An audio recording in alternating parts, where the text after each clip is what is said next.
അപ്പൊ എന്താ പറ്റി, വളരെ കുറച്ച് പേര് മാത്രമേ ജോബ് ഇല്ലാതെ വരത്തുള്ളൂ, പക്ഷെ ബാക്കി എല്ലാവർക്കും കൂടി ഇൻടേക്ക് എടുത്താണ്. പക്ഷെ ഇവക്ച്വലി എന്ത് പറ്റിയെന്ന് വെച്ച് കഴിഞ്ഞാൽ നമ്മളെ ഇന്ത്യൻ സിസ്റ്റത്തെക്കാളും ചീപ്പ് ലേബറിൽ IT കമ്പനീസ് വേറെ രാജ്യങ്ങളിൽ വരാൻ തുടങ്ങി. ഇപ്പൊ ഇന്തോനേഷ്യ പോലുള്ള സ്ഥലങ്ങളിൽ IT ഡെവലപ്മെന്റ് വന്നു കഴിഞ്ഞപ്പോഴത്തേക്കും ഇതിനേക്കാൾ ഇന്ത്യയിൽ ഇപ്പൊ 10 രൂപയ്ക്ക് കിട്ടുന്ന സാധനം, അതായത് ഇന്ത്യയിൽ നിന്ന് 10 രൂപയ്ക്ക് കിട്ടുന്ന സാധനമാണെന്നുണ്ടെങ്കിൽ ഇന്തോനേഷ്യയിൽ നിന്ന് 5 രൂപയ്ക്ക് കിട്ടുന്നുണ്ടെങ്കിൽ കമ്പനികൾ എന്ത് ചെയ്തു, അമേരിക്കൻ കമ്പനീസ് അവര് ഇവിടെ കൊടുക്കുന്ന കോൺട്രാക്ട് എടുത്തിട്ട് അങ്ങോട്ടേക്ക് കൊടുക്കാൻ തുടങ്ങി. അപ്പൊ ഇവഞ്ച്വലി എന്ത് പറ്റി, ഇവിടെ കോൺട്രാക്ട്സിന്റെ എണ്ണം ഭയങ്കരമായിട്ട് കുറഞ്ഞു. ഇവിടെ കോൺട്രാക്ട്സിന്റെ എണ്ണം ഭയങ്കരമായിട്ട് കുറഞ്ഞപ്പോഴത്തേക്ക് എന്ത് പറ്റി, ഇവര് പ്രൊജക്ട്സിലേക്ക് ആളെ എടുക്കുന്നതും ഭയങ്കരമായിട്ട് കുറച്ചു. പക്ഷെ ഇവര് ആ പ്രൊജക്ട്സിലേക്ക് ആളെ എടുക്കുന്നത് കുറച്ചെന്നും പറഞ്ഞിട്ട് നമ്മുടെ കോളേജുകളിൽ പഠിപ്പിക്കുന്ന പിള്ളേരുടെ എണ്ണം കുറച്ചോ? ഇല്ല. പുതിയ കോളേജുകൾ വരുന്നത് ഇല്ലാണ്ടാക്കിയോ? ഇല്ല. അതെല്ലാം ഇവഞ്ച്വലി കൂടിക്കൊണ്ടേയിരുന്നു. പക്ഷെ എന്ത് പറ്റി, 4 ലക്ഷം പിള്ളേരെ എടുത്തുകൊണ്ടിരുന്ന കമ്പനികൾ നേരെ അത് വെട്ടിച്ചുരുക്കി 2.5 ലക്ഷം ആക്കി. അപ്പൊ എന്ത് പറ്റി, അത്രയും പിള്ളേർ പുറത്ത് നിൽക്കാൻ തുടങ്ങി. ഇവഞ്ച്വലി ഈ നമ്പർ ഇവർ കുറച്ച് കൊണ്ടുവന്നു. ഞാൻ ഈ പറയുന്ന നമ്പേഴ്സിൽ ഞാനിപ്പോ എന്റെ ഒരു കണക്കിലുള്ള നമ്പേഴ്സാണ്, ഇതൊന്നും എക്സാക്ട് നമ്പേഴ്സോ എക്സാക്ട് ഡേറ്റയോ അല്ല, നിങ്ങൾക്ക് ആ സിറ്റുവേഷൻ മനസ്സിലാകാൻ വേണ്ടിയിട്ടാ കേട്ടോ. അപ്പം ഇവരും ഇവഞ്ച്വലി ഈ നമ്പേഴ്സ് കുറച്ച് കൊണ്ടുവരാൻ തുടങ്ങി.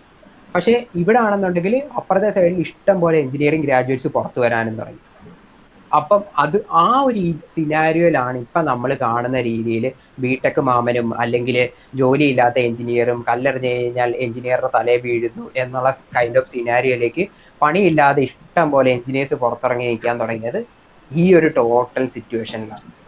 പക്ഷെ ഈ സമയത്ത് തന്നെ നമ്മൾ കാണേണ്ട സിനാരിയോ എന്നാന്ന് വെച്ച് കഴിഞ്ഞാൽ, BPO കമ്പനീസ് ഇവിടുന്ന് ആളുകളെ എടുക്കുന്നത് കുറഞ്ഞ സമയത്ത് തന്നെ ഇന്ത്യയിൽ ഭയങ്കരമായിട്ട് സ്റ്റാർട്ടപ്പ് ബൂം ചെയ്യാൻ തുടങ്ങി, സ്റ്റാർട്ടപ്പ് കൾച്ചർ. അപ്പൊ സ്റ്റാർട്ടപ്പ് കൾച്ചർ ബൂം ചെയ്യാൻ തുടങ്ങിയപ്പോഴത്തേക്കും നേരത്തെ 4 BPO കമ്പനികൾ ചേർന്നിട്ട് 1 ലക്ഷം പേരെ എടുത്തിരുന്ന സ്ഥാനത്ത് ഇന്ന് ലക്ഷക്കണക്കിന്, അതായത് ലക്ഷക്കണക്കിന് സ്റ്റാർട്ടപ്പുകൾ ചേർന്നിട്ട് ലക്ഷക്കണക്കിന് ആൾക്കാരെ വേറെ എടുക്കുന്നുണ്ട്. ഐ മീൻ അവിടെ ജോബ് ഓപ്പണിങ്സ് ഉണ്ട് സ്റ്റാർട്ടപ്പുകളിൽ. പക്ഷെ കുഴപ്പം എന്താന്ന് വെച്ച് കഴിഞ്ഞാൽ ഒരു സ്റ്റാർട്ടപ്പിൽ 1-2 പേരെയൊക്കെ അവർ ഇയർലി എടുക്കത്തുള്ളൂ. കാരണം വെച്ചാൽ സ്റ്റാർട്ടപ്പ് എപ്പോഴും ചെറിയ കൾച്ചറാണ്. ഈ സ്റ്റാർട്ടപ്പ് എന്താണ് അല്ലെങ്കിൽ ഓണ്ടർപ്രണർഷിപ്പ് എന്താണ് എന്നൊക്കെ ഉള്ളതിൽ ഏകദേശം ഐഡിയ ഉണ്ടോ ആർക്കെങ്കിലും? കുറച്ചൊക്കെ ബേസിക്കായിട്ട് സ്റ്റാർട്ടപ്പ് എന്താന്ന് വെച്ച് കഴിഞ്ഞാൽ നമുക്ക് എന്തെങ്കിലും ഒരു ഐഡിയ അതൊരു ഉണ്ട്. അതെ സംരംഭം. അതെ അതെ, നമുക്കിപ്പോൾ 5 പേർക്കും കൂടെ നമുക്ക് എന്തെങ്കിലും ഒരു പ്രൊഡക്റ്റ് ഉണ്ടാക്കാനുള്ള ഐഡിയ ഉണ്ടെന്ന് വെച്ചു. അതായത് ഇപ്പം എന്താ പറയാ, തെങ്ങ് കയറുന്ന ഒരു യന്ത്രമുണ്ട്, നമ്മൾ അതിനൊരു പ്രൊഡക്റ്റ് ഉണ്ടാക്കിയിട്ടുണ്ട്. അല്ലെങ്കിൽ പോട്ടെ, സ്വിഗ്ഗിയൊക്കെ സ്റ്റാർട്ടപ്പ് ആയിരുന്നല്ലോ ഇവഞ്ച്വലി. സോ സ്വിഗ്ഗിയുടെ ഒരു ഐഡിയ നമുക്ക് 5 പേർക്കുണ്ട്. നമ്മൾ എന്ത് ചെയ്യും, നമ്മളത് കമ്പനി രജിസ്റ്റർ ചെയ്തിട്ട് നമ്മളൊരു സ്റ്റാർട്ടപ്പ് ആയിട്ട് നമ്മൾ വർക്ക് ചെയ്യാൻ തുടങ്ങും. നമ്മുടെ കമ്പനിയിലേക്ക് നമ്മളെ ആളെ എടുക്കും. ശരിയാണേ? സ്വിഗ്ഗിയുടെ ഒക്കെ ഡെലിവറി ബോയ്സ് അല്ലാതെ സ്വിഗ്ഗി കമ്പനി ഇറ്റ്സെൽഫ് വളരെ കുറച്ച് ആൾക്കാർ മാത്രമേ ഉള്ളൂ. സ്വിഗ്ഗി ഇപ്പൊ ഇത്രയും വലിയ കമ്പനി ആയപ്പോഴത്തേക്കാണ് അതിനകത്ത് 100 തൊട്ട് 200 പേര് വരെ ജോലികൾ വർക്ക് ചെയ്യാൻ തുടങ്ങി. പക്ഷെ നമ്മള് വേറെ ഏതെങ്കിലും, അതായത് ഇപ്പം ഇൻഫോസിസോ TCSോ ഒക്കെ നോക്കിക്കഴിഞ്ഞാൽ അതിനകത്ത് 4 ലക്ഷം 5 ലക്ഷത്തിനടുത്ത് ആൾക്കാർ വർക്ക് ചെയ്യുന്നുണ്ട്. അപ്പൊ മറ്റേത് വെച്ച് നോക്കുമ്പോൾ വളരെ ചെറിയ നമ്പർ അല്ലേ, സ്റ്റാർട്ടപ്പ് വെച്ച് നോക്കുമ്പോൾ ഇത് വളരെ വളരെ വലിയ നമ്പറാണ് BPO കമ്പനീസ് അന്ന് എടുത്തുകൊണ്ടിരുന്നത്. അപ്പം സ്റ്റാർട്ടപ്പുകൾ അതുപോലെ ബൂം ചെയ്യാൻ തുടങ്ങി ഇന്ത്യയിൽ. അപ്പം ഇപ്പുറത്ത് 25,000 രൂപ കൊടുത്തിരുന്ന കേസിൽ സ്റ്റാർട്ടപ്പുകൾ 50,000 രൂപ കൊടുക്കുകയും ചെയ്യുന്നുണ്ട്. പക്ഷെ അവര് ഭയങ്കര സെലക്റ്റീവ് ആയിട്ട് 1-2 പേര്, അത്ര അടിപൊളി ആൾക്കാർ, അത്രയും സ്കിൽഫുൾ ആയിട്ടുള്ള, അതായത് അവരാക്കൂടെ നോക്കുന്നത് ഈ പറയുന്ന പേഴ്സണ് പണി അറിയാവോ എന്നുള്ളത് മാത്രമാണ്. സേ ഫോർ എക്സാമ്പിൾ, ഇപ്പം ഏതെങ്കിലും പൈതൺ എന്ന് പറഞ്ഞ പ്രോഗ്രാമിൽ ജാങ്കോ എന്ന് പറയുന്ന ഫ്രെയിം വർക്കിൽ വർക്ക് ചെയ്യുന്ന ഒരാളെയാണ് എൻ്റെ സ്റ്റാർട്ടപ്പിലേക്ക് വേണ്ടതെന്നുണ്ടെങ്കിൽ ഞാൻ ആ സ്പെസിഫിക് ടാസ്ക് ചെയ്യാൻ പറ്റുന്ന ഒരാളെ ആയിരിക്കും എൻ്റെ കമ്പനിയിലേക്ക് ഞാൻ എടുക്കുന്നത്. ഐ മീൻ എൻ്റെ സ്റ്റാർട്ടപ്പിലേക്ക് എടുക്കുക. അപ്പൊ ഞാൻ എന്ത് ചെയ്യും, ആ പണി അറിയാവുന്ന ആരെങ്കിലും ഉണ്ടോ എന്ന് നോക്കും. ആ പണി അറിയാവുന്നവരുണ്ടെന്നുണ്ടെങ്കിൽ ഞാൻ ഈ പറയുന്ന സാലറിയും കൊടുത്ത് ഞാൻ അവനെ ജോലിക്ക് എടുക്കും. പക്ഷെ അത്രയും ഓപ്പണിങ്സ് അവിടെ ഉണ്ടായിട്ടും ഈ പറയുന്ന വെറുതെ നിൽക്കുന്ന എഞ്ചിനീയേഴ്സിന് ജോലി കിട്ടാത്തതിന്റെ റീസൺ എന്തായിരിക്കും നിങ്ങൾ പറ? അതായത് ഇന്ത്യയിൽ ഇപ്പോഴും ലക്ഷക്കണക്കിന് ജോബ് ഓപ്പണിങ്സ് ഉണ്ട്.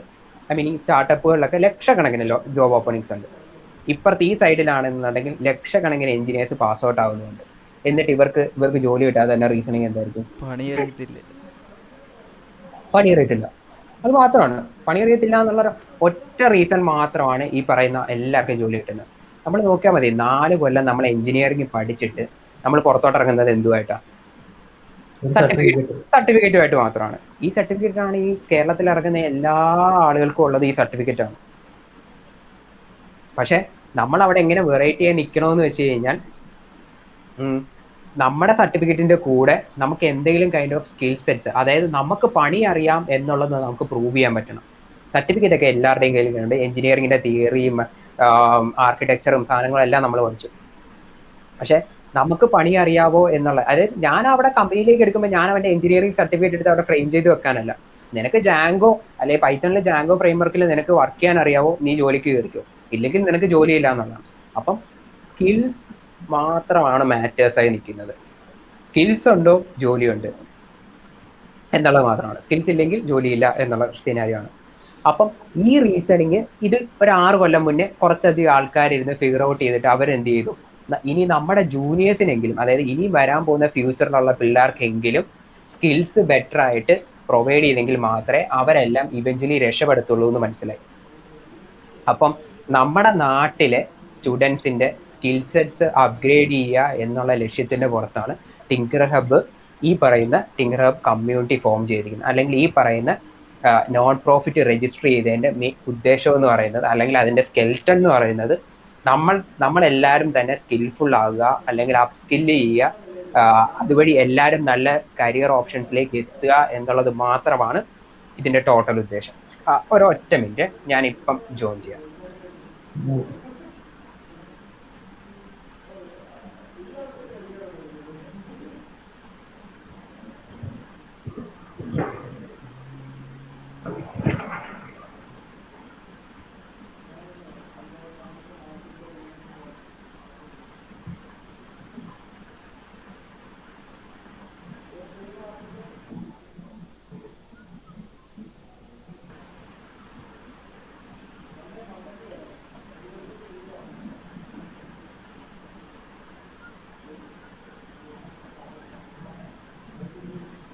സോറി, ഒരു കോൾ വന്ന. അപ്പം എന്താണ് റീസണിങ് എന്നുള്ള മനസ്സിലായല്ലോ. ഇതാണ് നമ്മുടെ നാട്ടിലെ പ്രശ്നം. നാട്ടിലെ ആളുകൾക്ക് ജോലി കിട്ടാത്തതിന്റെ റീസണിങ് എന്ന് പറഞ്ഞു കഴിഞ്ഞാൽ നാട്ടിൽ ആർക്കും സ്കിൽസ് ഇല്ല എന്നുള്ളത് മാത്രമാണ്. അതുകൊണ്ട് മാത്രമാണ് നമ്മുടെ കൂട്ടത്തിൽ പാസ് ഔട്ട് ആകുന്നവർക്ക് ആർക്കും ജോലി കിട്ടാത്തതിന്റെ റീസൺ അത് മാത്രമാണ്. അതിപ്പം ഏത്, അതായത് CS ആണെങ്കിലും അല്ലെങ്കിൽ മെക്ക് ആണെങ്കിലും ഈസി ആണ് എല്ലാത്തിലുള്ള പ്രശ്നം ഇതാണ്. അവരവരുടേതായ ഫീൽഡിൽ സ്കിൽ സെറ്റ്സ് ഇല്ലാത്തതിന്റെ പ്രശ്നത്തിലാണ് അവർക്ക് എവിടെയും ജോലി കിട്ടാത്തത്. ഇനി അപ്പം അതുകൊണ്ടാണ് ടിങ്കർ ഹബ് സ്കിൽസ്, അതായത് സ്കിൽസ് ഉണ്ടാക്കണം, അല്ലെങ്കിൽ പിള്ളേർക്ക് ഇനി സ്കിൽസ് വന്നെങ്കിൽ മാത്രമേ പിള്ളേർ രക്ഷപ്പെടൂ എന്നുള്ളതിന്റെ പുറത്താണ് അത് ഉള്ളത്. അപ്പൊ അത് ആ റീസണിങ് ക്ലിയർ അല്ലേ എല്ലാവർക്കും? എന്തുകൊണ്ടാണ് നമ്മൾ ഇങ്ങനൊരു പ്രോബ്ലം സോൾവ് ചെയ്യാനായിട്ട് എടുത്തതെന്ന്. ഈ നെക്സ്റ്റ് തിങ് വരുന്ന സാധനം എന്താണെന്ന് വെച്ച് കഴിഞ്ഞാൽ, ടിങ്കർ ഹബ് ഫോക്കസ് ചെയ്യുന്നത് ടെക് സ്കിൽസ് പ്രൊവൈഡ് ചെയ്യാൻ വേണ്ടിയിട്ടാണ്. അല്ലെങ്കിൽ ടെക് സ്കിൽസ്, എല്ലാവരും ടെക്കില് സ്കിൽഡ് ആകണം എന്നുള്ളതാണ് ടിങ്കർ ഹബിന്റെ ഉദ്ദേശം. ടിങ്കർ ഹബ് പിന്നെ സ്കിൽസ് ബിൽഡ് ചെയ്യണം എന്നുള്ളതാണ്. സ്കിൽസിൽ തന്നെ ടെക് സ്കിൽസ്, എല്ലാവരും ടെക്നോളജിക്കൽ സ്കിൽസ് അല്ലെ കോഡിംഗ് സ്കിൽസ് ബിൽഡ് ചെയ്യണം എന്നുള്ളതാണ് റീസണിങ്, ടോട്ടൽ സ്ട്രക്ചർ എന്ന് പറയുന്നത്. അത് നിങ്ങൾക്ക് ചോദിക്കാം എന്തുകൊണ്ടാണ് ടെക് സ്കിൽസ് ചൂസ് ചെയ്തതെന്ന്. സോ വേൾഡ് എക്കണോമിക് ഫോറം എന്ന് കേട്ടിട്ടുണ്ടോ? ഇപ്പൊ നമ്മുടെ WHO അല്ലെങ്കിൽ അതുപോലെയൊക്കെ ഉള്ള സംഘടനയാണ്, വേൾഡ് വൈഡ് ഉള്ള നോൺ പ്രോഫിറ്റ് സംഘടനകളിലൊക്കെ ഒന്നാണ് വേൾഡ് എക്കണോമിക് ഫോറം. അതുപോലെ മെക്കൻഷി, ഇതുപോലുള്ള ഇന്റർനാഷണൽ സംഘടനകൾ അവർ ഇയർലി ഓരോ സ്റ്റഡികൾ നടത്തും. അതായത് ഇനി അങ്ങോട്ടേക്കുള്ള ജോബുകൾ എങ്ങനെയായിരിക്കും, നാട്ടില് എന്തൊക്കെ കൈൻഡ് ഓഫ് സാധനങ്ങളാണ് പഠിക്കേണ്ടത്, അങ്ങനെ ഓരോ സാധനങ്ങൾ. അപ്പം വേൾഡ് എക്കണോമിക് ഫോറത്തിന്റെ ലാസ്റ്റ് സർവേയിലും അവർ പറയുന്നത് എന്താണെന്ന് വെച്ച് കഴിഞ്ഞാൽ 2030 കഴിയുമ്പോൾ, ഇത് നിങ്ങൾക്ക് വേൾഡ് എക്കണോമിക് ഫോറത്തിന്റെ സാധനങ്ങളൊക്കെ അവർ സൈറ്റിൽ അവൈലബിൾ ആട്ടോ, ആ റിപ്പോർട്ടൊക്കെ എടുത്ത് വായിക്കാവുന്നതാണ്. 2030 കഴിയുമ്പോഴത്തേക്കും മോർ ദാൻ 80% ഓഫ് ജോബുകൾക്കും നമുക്ക് അപ്ലൈ ചെയ്യണം എന്നുണ്ടെങ്കിൽ ബേസിക് കോഡിംഗ് സ്കിൽസ് അറിഞ്ഞിരിക്കണം എന്നുള്ളതാണ്. മനസ്സിലായോ? അതായത് 2030 കഴിഞ്ഞ് കഴിഞ്ഞാൽ, അല്ലെങ്കിൽ 2030 അനുബന്ധിച്ചോ, അതായത് ഇത് പെട്ടെന്ന് ഒരു ദിവസം ആയിരിക്കത്തില്ലല്ലോ എല്ലാ കമ്പനികളിലും കോഡിംഗ് സ്കിൽസ് വേണം, അല്ലെങ്കിൽ എല്ലാ ജോബിനും കോഡിംഗ് സ്കിൽസ് വേണമെന്ന് പറയുന്നത്. ഇത് പതുക്കെ 2030 ആകുമ്പോഴത്തേക്ക് ആ ഒരു സിനാരിയോയിലേക്ക് എത്തും എന്നാണ് ഇവർ പറയുന്നത്. അപ്പം 2030 ബേസിക് കോഡിംഗ് സ്കിൽസ് ഉണ്ടെങ്കിൽ മാത്രമേ നമുക്ക് ജോബിന് അപ്ലൈ ചെയ്യാൻ പറ്റത്തുള്ളൂ. അല്ലെങ്കിൽ അന്ന് വേറെ പണിയൊന്നുമില്ല, നമ്മളെല്ലാം വീട്ടിൽ വെറുതെ ഇരിക്കണം എന്ന് എൻഡ് ഓഫ് സിനാരിയോ ആയിരിക്കും. സോ സോ ഇതൂടെ മുന്നിൽ കണ്ടിട്ടാണ് actually tinker hub tech skills നമ്മളുടെ ജൂനിയേഴ്സിന് അല്ലെങ്കിൽ നമ്മുടെ ഫ്യൂച്ചർ ജനറേഷന് പ്രൊവൈഡ് ചെയ്യുന്ന അല്ലെങ്കിൽ ആ സ്കിൽസ് ലാക്ക് ചെയ്യുന്നിടത്ത് ആ സ്കിൽസ് ബിൽഡ് ചെയ്യുന്ന കൈൻഡ് ഓഫ് സാധനങ്ങൾ വർക്ക് ചെയ്യണം എന്ന് പറഞ്ഞുകൊണ്ട് ഒരു നോൺ പ്രോഫിറ്റ് സ്റ്റാർട്ട് ചെയ്തിരിക്കുന്നത്, അല്ലെങ്കിൽ ഒരു കമ്മ്യൂണിറ്റി സ്റ്റാർട്ട് ചെയ്തിരിക്കുന്നത്. ഇനി ഈ ഞാൻ നേരത്തെ പറഞ്ഞല്ലോ ബേസിക് കോഡിങ് സ്കിൽസ് വേണ്ടി വരുമെന്ന്. അതിന് നിങ്ങൾക്ക് ഒരു എക്സാമ്പിൾ ഞാൻ പറഞ്ഞു കഴിഞ്ഞാൽ, ഇപ്പൊ നമ്മൾ വിചാരിക്കും ഏതെങ്കിലും സേ ഫോർ ഒരുപാട് ജോലികളുണ്ടല്ലോ, നമ്മുടെ നാട്ടിൽ ഒരുപാട് ജോലികളുണ്ട്, അന്നും ഈ ജോലികളൊക്കെ ഇവിടെ തന്നെ കാണില്ലേ, ആ ജോലികളൊക്കെ ഞാൻ ചെയ്താൽ പോരെ എന്നുള്ള ചിന്ത എന്താണേലും നമുക്ക് വരുമല്ലോ. അല്ലെങ്കിൽ നമ്മൾ നോക്കി വെച്ചിരിക്കുന്ന കുറെ ജോലികൾ കാണുമല്ലോ കോഡിങ് സ്കിൽസ് ഇല്ലാതെ ഉണ്ട്. അതിൻ്റെ ഒരു എക്സാമ്പിൾ പറഞ്ഞു കഴിഞ്ഞാൽ കേരള അല്ലെങ്കിൽ ഇന്ത്യൻ IT സെക്ടേഴ്സിലൊക്കെ ഏറ്റവും കൂടുതൽ ആളുകളെ ഇൻടേക്ക് ചെയ്തുകൊണ്ടിരുന്ന ഒരു സാധനമായിരുന്നു സപ്പോർട്ട് സിസ്റ്റംസ് എന്ന് പറയും. അതായത് ഓരോ കമ്പനിക്കും അവരുടെ ഒരു സപ്പോർട്ട് സിസ്റ്റം കാണും. ഇപ്പം ഞാൻ ഈ സൈഡിൽ നിന്ന് വിളിക്കുമ്പോഴത്തേക്കും ഇപ്പോൾ ബാങ്ക് ഫോർ എക്സാമ്പിൾ ബാങ്കിന്റെ സപ്പോർട്ടില്ലേ, അതായത് നമുക്ക് എന്തെങ്കിലും കൈൻഡ് ഓഫ് പ്രശ്നം ഉണ്ടെന്നുണ്ടെങ്കിൽ കസ്റ്റമർ ബാങ്കിൽ വിളിക്കുമ്പോഴത്തേക്കും അപ്പുറത്തെ സൈഡിൽ നിന്ന് ഒരാൾ ഫോൺ എടുക്കുമായിരിക്കും. എന്നിട്ട് നമുക്ക് വേണ്ട കൈൻഡ് ഓഫ് സാധനങ്ങളും എല്ലാം അവർ ക്ലിയർ ചെയ്ത് തരും, എന്ത് നമ്മുടെ പ്രോബ്ലം സ്റ്റേറ്റ്മെന്റ്. ഇതേ സാധനം IT സെക്ടേഴ്സിലുണ്ട്, അവരുടെ പ്രൊഡക്റ്റ് അറൗണ്ടും അവരുടെ കമ്പനി അറൗണ്ടും ഒക്കെ ആയിട്ടുള്ളത്. ഇതിനകത്ത് ലക്ഷക്കണക്കിന് ആൾക്കാരാണ് ഇരുന്ന് വർക്ക് ചെയ്യുന്നത് ഈ സപ്പോർട്ട് സിസ്റ്റങ്ങളിൽ. ഇതുപോലെ അപ്പുറത്തെ സൈഡിൽ നിന്ന് കോൾ എടുക്കുന്നതും അതിന്റെ അപ്ഡേഷൻസും കാര്യങ്ങളൊക്കെ ആയിട്ട് ലക്ഷക്കണക്കിന് ഏറ്റവും കൂടുതൽ ആളുകൾ വർക്ക് ചെയ്യുന്നത് സപ്പോർട്ട് സ്പേസിലാണ്. 2019 ഗൂഗിളിന്റെ IOയിൽ ഗൂഗിൾ ഡ്യൂപ്ലെക്സ് എന്ന് പറഞ്ഞുകൊണ്ട് പുതിയൊരു ടെക്നോളജി സാധനം ഇൻട്രൊഡ്യൂസ് ചെയ്തു. ആ സാധനം ഇൻട്രൊഡ്യൂസ് ചെയ്തതോടുകൂടി ഇവരുടെ ഈ സപ്പോർട്ട് സിസ്റ്റത്തിൽ ഇത്തരം ആളുകൾ മനുഷ്യന്മാർ വർക്ക് ചെയ്യുന്നതിന്റെ ആവശ്യമില്ലാണ്ടായിപ്പോയി. കാരണം എന്ന് വെച്ച് കഴിഞ്ഞാൽ ഈ പറയുന്ന കോളും ഈ പറയുന്ന ആൻസറിങ്ങും ഈ പറയുന്ന പരിപാടികളും 24/7 ഒരു സിസ്റ്റം ഇരുന്ന് ചെയ്തോളും, അല്ലെ അവർ ഡെവലപ്പ് ചെയ്ത സിസ്റ്റം ചെയ്തോളും. പിന്നെ എന്തിനാണ് ഇത്തരം ആളുകളെ ലക്ഷക്കണക്കിന് ആൾക്കാരെ ഇവിടെ കാശും കൊടുത്ത് ഇവിടെ ഇരുത്തിരിക്കുന്നത്? അതിനേക്കാൾ എഫക്റ്റീവ് ആയിട്ട് ഇത് വർക്ക് ചെയ്യത്തില്ലേ? ഇതാണ് ഓട്ടോമേഷൻ. ഇങ്ങനെയാണ് നമ്മൾ ഇന്ന് കാണുന്ന ഓരോ ജോബ് സാധനങ്ങളും 2030 അല്ലെങ്കിൽ ആ ഒരു ടൈം പീരീഡ് ആകുമ്പോൾ ഇല്ലാണ്ടാവുന്നത്. അത് എക്കണോമിക് ഫോറത്തിന്റെ റിപ്പോർട്ട് വായിച്ചു കഴിഞ്ഞാൽ അവരത് ക്ലിയർ ആയിട്ട് പറയുന്നുണ്ട്. പക്ഷെ അവർ പറയുന്നില്ല ഈ 2030 ആകുമ്പോൾ ഇന്ന ജോബുകളായിരിക്കും ലോകത്തുണ്ടായിരിക്കുക എന്നുള്ളത് പറയുന്നില്ല. കാര്യം അത് നമുക്ക് പറയാൻ പറ്റത്തില്ല. പക്ഷെ അന്നൊരു ജോബ് ഉണ്ടെന്നുണ്ടെങ്കിൽ അതിന്റെ 80% അന്നത്തെ ജോബുകളുടെ 80%നും ബേസിക് കോഡിംഗ് സ്കിൽസ് അറിയണം എന്നുള്ളത് ഒരു ഫാക്ച്വൽ സാധനമാണ് അവരുടെ റിസർച്ചിൽ. പക്ഷെ അത് എന്തൊക്കെ ജോലിയാണെന്നുള്ളത് നമുക്ക് പറയാൻ പറ്റത്തില്ല. അപ്പം ഓട്ടോമേഷൻ എന്ന് പറയുമ്പോഴത്തേക്ക് നമ്മുടെ മുന്നിൽ എപ്പോഴും വരുന്നത് കുറെ റോബോട്ടുകൾ വന്നിരുന്ന് വർക്ക് ചെയ്യും എന്നുള്ളതാണ്. പക്ഷെ അതല്ല ഓട്ടോമേഷൻ. ഓട്ടോമേഷൻ എന്ന് പറഞ്ഞാൽ നമ്മൾ കൂടുതലായിട്ട് ആളുകൾ ഒരുപോലെ വർക്ക് ചെയ്യുന്ന കൈൻഡ് ഓഫ് സാധനങ്ങൾ സിസ്റ്റത്തിൽ ഓട്ടോമേഷനോ അല്ലെങ്കിൽ ഇതേപോലുള്ള എന്തെങ്കിലും എക്യുപ്മെന്റ്സോ കൊണ്ടുവന്നിട്ട് ആ ചെയ്തുകൊണ്ടിരുന്ന ആളുകളുടെ എണ്ണം കട്ട് ഷോട്ട് ചെയ്യുന്ന കൈൻഡ് ഓഫ് പ്രോസസ്സുകളെയാണ് ഓട്ടോമേഷൻസ് അല്ലെങ്കിൽ ഈ പറയുന്ന എന്താ പറയുക റോബോട്ടിക് സാധനങ്ങൾ അല്ലെങ്കിൽ ഓട്ടോമേഷൻ സ്റ്റെപ്സ് വരും എന്ന് പറയുന്നതാണ്. നേരത്തെ നമ്മുടെ നാട്ടിൽ ഈ റോഡ് പണി നടക്കുമായിരുന്നല്ലോ, ഭയങ്കര ക്ലീൻ എക്സാമ്പിളാണ്. ഞാൻ ഈ സപ്പോർട്ടൊക്കെ പറഞ്ഞു കഴിഞ്ഞാൽ ഭയങ്കര പ്രശ്നം. റോഡ് പണി നടക്കത്തില്ലായിരുന്നോ? അപ്പം ഒരു റോഡ് പണിയിൽ സാധാരണ എത്ര പേര് കാണും? ഗൂഗിളിന്റെ ഓട്ടോമേഷന്റെ പേരെന്തായിരുന്നു? ഡ്യൂപ്ലെക്സ് ടെക്നോളജി എന്നൊക്കെയാണ്.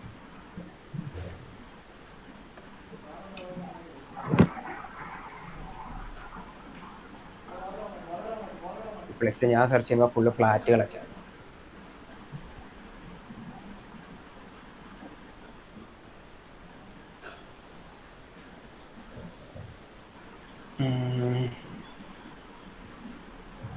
ഞാൻ എൻ്റെ ലിങ്ക് ഞാൻ നിങ്ങൾക്ക് ചാറ്റിലിട്ട് തരാം.